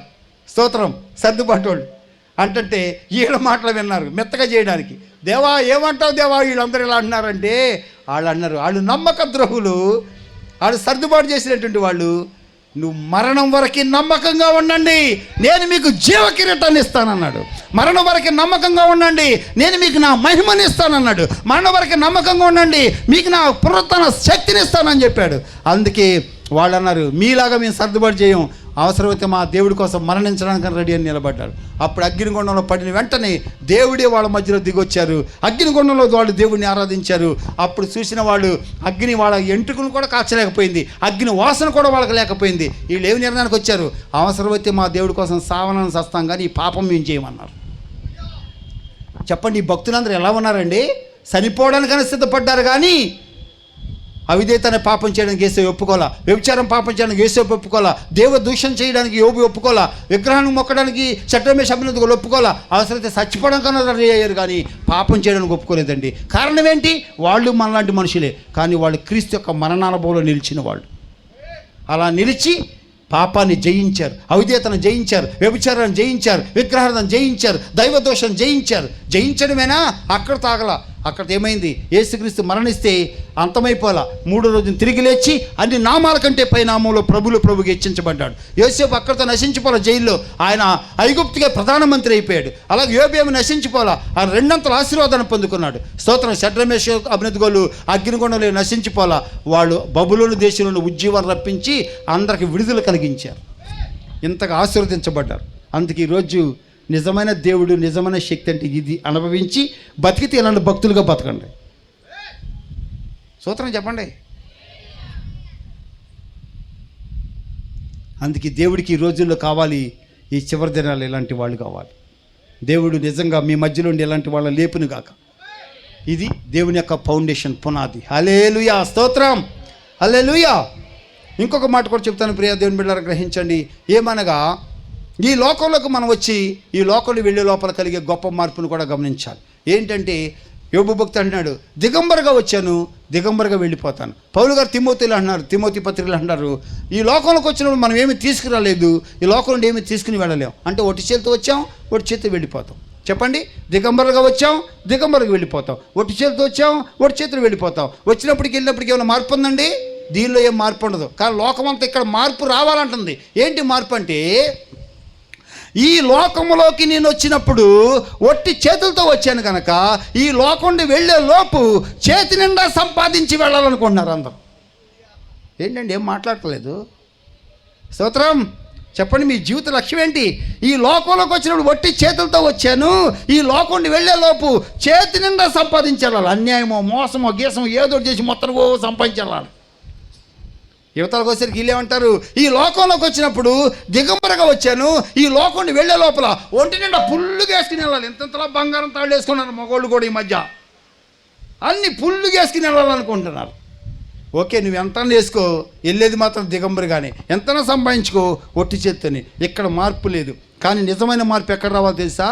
ఈ లోకంలోకి వచ్చినప్పుడు నేను ఒక పాపాత్ముడిగా వచ్చాను, మళ్ళీ లోకం నుండి వెళ్ళే లోపల నేను పరిశుద్ధునే వెళ్ళాలనుకుంటున్నాను. ఈ లోకంలోకి వచ్చినప్పుడు నేను ఒక అనీతిమంతుడిగా వచ్చాను, ఈ లోకం నుండి వెళ్ళే లోపల నీతిమంతుడినే వెళ్ళాలనుకుంటున్నాను. ఈ లోకంలోకి వచ్చినప్పుడు నేను ఒక అబద్ధికుడిగా వచ్చాను, ఈ లోకం నుండి వెళ్ళే లోపల సత్యవంతుడినే వెళ్ళాలనుకుంటున్నాను. ఈ లోకంలోకి వచ్చినప్పుడు చచ్చిపోయిన ఆత్మతో వచ్చాను, ఈ లోకం నుండి వెళ్ళే లోపల ఆత్మను బతికించుకుని వెళ్ళాలనుకుంటున్నాను. ఈ లోకంలోకి వచ్చినప్పుడు దేవుడు లేనివాడుగా వచ్చాను, ఈ లోకం నుండి వెళ్ళే లోపల దేవుడిని సంపాదించుకుని వెళ్ళాలనుకుంటున్నాను. ఇది రావాలి మార్పు. ఉందండి ఎవరికన్నా? అంతేగాని పాపిగా వచ్చాను, పాపిగా పోతాను, అనీతిమంతుడికి వచ్చాను, అనీతిమంతుడిగా పోతాను, అబద్ధికుడికి వచ్చాను, అబద్ధికుడికి పోతాను, సత్యనాత్మతో వచ్చాను, సత్యనాత్మతోనే పోతాను, దేవుడు లేనుడికి వచ్చాను, దేవుడు లేనుడికి పోతానంటే నీ బతికే ఉందో నశించిపోతావు. అక్కడెవరు మార్పు కోరట్లా, ఇక్కడ మాత్రం చేతి నిండా సంపాదిస్తా, ఒంటి నిండా చేసుకుంటా అని వీటికి మాత్రం ఎగబడుతున్నారు, కానీ అసత్యానికి రావట్లా. అందుకే ఈ రాత్రి దేవుడు మీ అందరి నిజమైన అనుభవం నడిపించింది గాక. హల్లెలూయా. ఇలాగూ దేవుడికి ప్రతికూలమైన పాపాన్ని, శాతాన్ని అన్ని తీసేసి మరణానుభవాన్ని నిలబెట్టి, మళ్ళీ పాపం చేయలేని వాడిగా నిన్ను ఇలా నిలబెట్టి, పాపం మీద నీకు జయాన్ని ఇచ్చి, మళ్ళీ నిన్ను ఆశీర్వదించి, ఇక అది లేకుండా చేసి, రెండో వైపున ఇప్పుడు తన జీవముతో నిన్ను నింపుతున్నారు, తన మహిమతో నిన్ను నింపుతున్నారు, తన స్వభావంతో నిన్ను నింపుతున్నారు, తన పరిశుద్ధితో నిన్ను నింపుతున్నారు, తన నీతితో నిన్ను నింపుతున్నారు, తన నిర్దోషత్వంతో నింపుతున్నారు, తన నిత్య జీవంతో నింపుతున్నారు, తన పోలిక స్వరూపాన్ని నీకు ఇచ్చి ఆఖరికి నిన్ను ఆయన లాంటి వాడిగా తయారు చేసి అప్పుడు నిన్ను ఆయన దగ్గరికి తీసుకెళ్తారు. స్తోత్రం. అసలు పని ఇది. ఈ విధంగా క్రీస్తు మరణానుభవంలో మరొక వైపు ఏమొచ్చిందంటే ఆయన జీవం మన లోపలికి వచ్చింది. ఇవాళ ఇక్కడ ఇంత పెద్ద చెట్టు నిలబడిందంటే ఎలా ఉందంటారు? అది దానికి ఉన్న పునాది ఏంటి? మీరు అంటారు వేర్లు కదా. కాదు, వేర్లు కాదు, ఒక విత్తనం మట్టిలో చచ్చిపోబట్టి ఇలా ఈ చెట్టు ఉంది. స్తోత్రం చెప్పండి. ఇంత పెద్ద చెట్టు ఇలా బతుకుతుందంటే, ఇన్ని కాయలు ఇది కాస్తుందంటే, దీనికి ఈరోజు ఇలా దీనికి ఉండడానికి గల కారణం ఏంటంటారు? వేర్లా ఒక విత్తనం మట్టిలో పడి చచ్చిపోబట్టి ఇలా ఇది ఉందా? ఒక విత్తనం మట్టిలో చచ్చిపోబట్టి ఆ విత్తనం యొక్క మరణం మీద ఈ చెట్టు బతుకుతుందండి. అలాగే యేసుక్రీస్తు మరణం మీద ఈరోజు సంఘం బతుకుతుందండి. స్తోత్రం. అప్పుడు దీనికి జీవం ఎక్కడి నుండి వచ్చింది? ఆ విత్తనం నుండి వచ్చింది. దీనికి సారం ఎక్కడి నుండి వచ్చింది? ఆ విత్తనం నుండి వచ్చింది. దీనికి వచ్చే ఫలాలు ఎక్కడి నుండి వస్తున్నాయి? ఆ విత్తనంలో వస్తున్నాయి. ఆ విత్తనం అంతకి ఏసై అంటున్నాడు, నీ గోధుమ గింజ మట్టిలో పడి చచ్చిపోతే విస్తారంగా ఫలిస్తుంది, అది నేను చనిపోయిన తర్వాత మీరు నాలాగా ఫలిస్తారన్నాడు. ఒకవైపున పాపాన్ని, శాతాన్ని తీసేసి, మరోవైపున దేవుని యొక్క జీవాన్ని, దైవ స్వభావాన్ని అన్నీ కూడా మనకిచ్చి మన దేవుడు లాంటి వాడుగా చేస్తున్నారు. ఇప్పుడు చెప్పండి, క్రీస్తు యొక్క జీవం ఆయన మరణములోండి మనలోకి వచ్చింది. ఇప్పుడు మనలో ఉన్నదేంటి? ఆదాము జీవం కాదు, సాతాను జీవం కాదు, యేసుక్రీస్తు యొక్క జీవం మనలోకి వచ్చింది. అందుకే యేసుక్రీస్తు నేనే జీవాన్ని అని చెప్పింది. అందుకే హల్లెలూయా, హల్లెలూయా. ఇప్పుడు మనం ఎలా జీవిస్తున్నాం? ఆత్మ ద్వారా. ఆత్మలో ఎలా జీవిస్తున్నామంటే ఆదాము జీవాన్ని బట్టి కాదు, యేసయ్య జీవాన్ని బట్టి జీవిస్తున్నాం. ఇప్పుడు నాలో ఉన్న యేసయ్య జీవం నన్ను నాలాగా బ్రతకనివ్వదు, ఆదాములాగా బ్రతకనివ్వదు, సాతానులాగా బ్రతకనివ్వదు. యేసయ్య జీవం యేసులాగానే బ్రతుకుతుంది. స్తోత్రం చెప్పండి అందరూ. యేసయ్య జీవం ఎలా బతుకుద్దండి? ఆదాములాగా బతుకుద్దా? సాతానులాగా బతుకుద్దా? నీలాగా బతుకుద్దా? యేసులాగా బతుకుద్దా? మరి ఇప్పుడు నీలో ఉన్న జీవం ఎవరిది? యేసయ్య జీవం అయితే ఇప్పుడు ఆ జీవం నిన్ను ఎలా బతికిస్తుంది?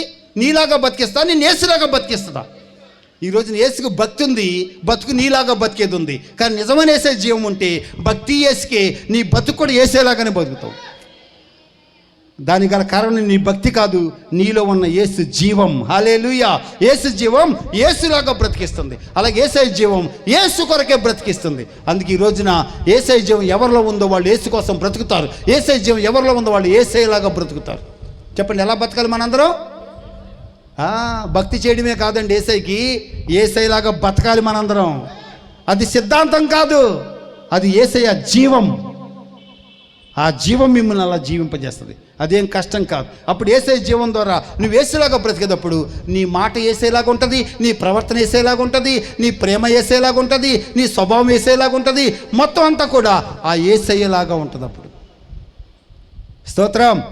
అలాగే యేసు జీవంలో యేసు స్వభావాలన్నీ ఉన్నాయి కనుక ఆ స్వభావాలన్నీ కలిగిన జీవం నీలో ఉంటే అప్పుడు నువ్వు యేసయ్య స్వభావంలో జీవిస్తావు, యేసయ్య ప్రవర్తనలో జీవిస్తావు. అనగా దాని అర్థం పరిశుద్ధతలో జీవిస్తావు, నీతిలో జీవిస్తావు, సత్యంలో జీవిస్తావు, యథార్థతలో జీవిస్తావు. కానీ పాపములో నువ్వు జీవించలేవు. అంటే యేసయ్య జీవం పాపములోది జీవించలేదు. బతికితే పరిశుద్ధతలోనే జీవించగలదు. ఆ జీవం నీలో ఉంటే నువ్వు పరిశుద్ధతలోనే జీవించగలవు. కానీ ఆ స్వభావానికి, యేసయ్య స్వభావానికి విరుద్ధమైన పాపములో యేసయ్య జీవం కలిగిన నువ్వు జీవించలేవంతే. అంతేగాని యేసయ్య నేనే జీవం అంటే చెప్పుకుని అసలు జీవితం లేకపోతే ఎందుకండి? స్తోత్రం. హల్లెలూయా. ఇది కష్టమేం కాదు. ఆ జీవం ఉంటే అసలు ఆ జీవమే అలా చూసుకుంటుంది అంతేగా. హల్లెలూయా. యేసయ్య స్వభావాల్లో నువ్వు జీవిస్తావు. అంతేకాక యేసయ్య జీవం తండ్రి చిత్తమే చేసింది. యేసయ్య జీవం తండ్రిని సంతోషపెట్టింది. యేసయ్య జీవం తండ్రిని మహిమపరిచింది. యేసయ్య జీవం భూమి మీద దేవునికి సాక్షిగా నిలబడింది. అదే జీవం నీలో ఉంటే ఇప్పుడు ఏం చేస్తావు?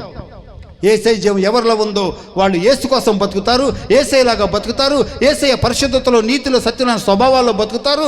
యేసు యొక్క జీవం ఎవరిలో ఉందో వాళ్ళు తండ్రి చిత్తం చేస్తారు, వాళ్ళు తండ్రిని మహిమపరుస్తారు, తండ్రికి సాక్షులుగా ఉంటారు. అలాగే తండ్రి కోసమే వాళ్ళు ఆ సంతోషం పరచడానికి వాళ్ళు జీవిస్తారు. ఇలాంటి జీవితం నీకు ఎలా దొరికింది? అది నీ భక్తి కాదు, నీ నుండి కలిగింది కాదు. నీలో ఉన్న యేసయ్య జీవం నిన్ను అలా జీవింపజేసింది. ఈ రాత్రి దేవుడు మీ అందరికీ ఇలాంటి క్రీస్తు యొక్క జీవము ద్వారా, క్రీస్తు లాంటి యొక్క జీవితాన్ని, క్రీస్తు కొరకున్న జీవితాన్ని, ఆయన దైవ స్వభావం ఉన్న జీవితాన్ని, దైవ స్వభావం ఉన్న ప్రవర్తనని, తండ్రిని సంతోషపెట్టే జీవితాన్ని, తండ్రి చిత్తం చేసే జీవితాన్ని, తండ్రి మహిమపరిచే జీవితాన్ని, తండ్రికి దేవునికి సాక్షిగా ఉండే జీవితాన్ని దేవుడు మీ అందరికీ దయచేయనుగాక. ఈ రాత్రితో మీ జీవితం అపవాది పిల్లలుగా మనం దైవ పిల్లలుగా, పాపములు సాతాను తీసివేయబడి తండ్రి, కుమార, పరిశుద్ధాత్మ దైవత్వం యొక్క సంపూర్ణతో నింపబడిన వాళ్ళుగా, దేవుని క్రీస్తు సంబంధులుగా ఈ రాత్రి దైవ జీవంతో, దైవ గుణాలతో, దైవ స్వభావంతో నిండి దేవుని యొక్క మహిమతోనూ, అలాగే దేవుని యొక్క నిత్య జీవంతోనూ, దేవుని యొక్క పోలిక స్వరూపముతోనూ నింపబడినటువంటి దైవత్వం యొక్క సర్వ పరిపూర్ణత కలిగిన మనుషులుగా దేవుడు మీ అందరం తయారు చేయను గాక. ఇది కావాలనుకున్న వాళ్ళందరూ మోకరించండి, కళ్ళు మూసుకోండి, ప్రభు సన్నిధిలో ప్రార్థన చేద్దాం. ఈ రాత్రి దైవ సంకల్పం, దైవ చిత్తం మన జీవితం ఎలాగో దేవుడు నెరవేర్చిన కాక. అందుకు ఇలా మిమ్మల్ని చేయడానికి అడ్డుకున్న పాపాన్ని, అడ్డుకున్న సాతాన్ని దేవుడు తీసేసి ఇవన్నీ మీకు ఇచ్చి మిమ్మల్ని ఎలాగో తయారు చేస్తున్నారు. ఈ నిజమైన గురిలోనికి రండి, అందరూ ప్రార్థించండి. ఈ శ్రేష్టమైన అనుభవాన్ని రాత్రి పొందుకోండి. దయచేయడానికి దేవుడు మన మధ్యలో ఉన్నారు. దేవుడు మీ అందరికీ దయచేయను గాక. ఆమేన్.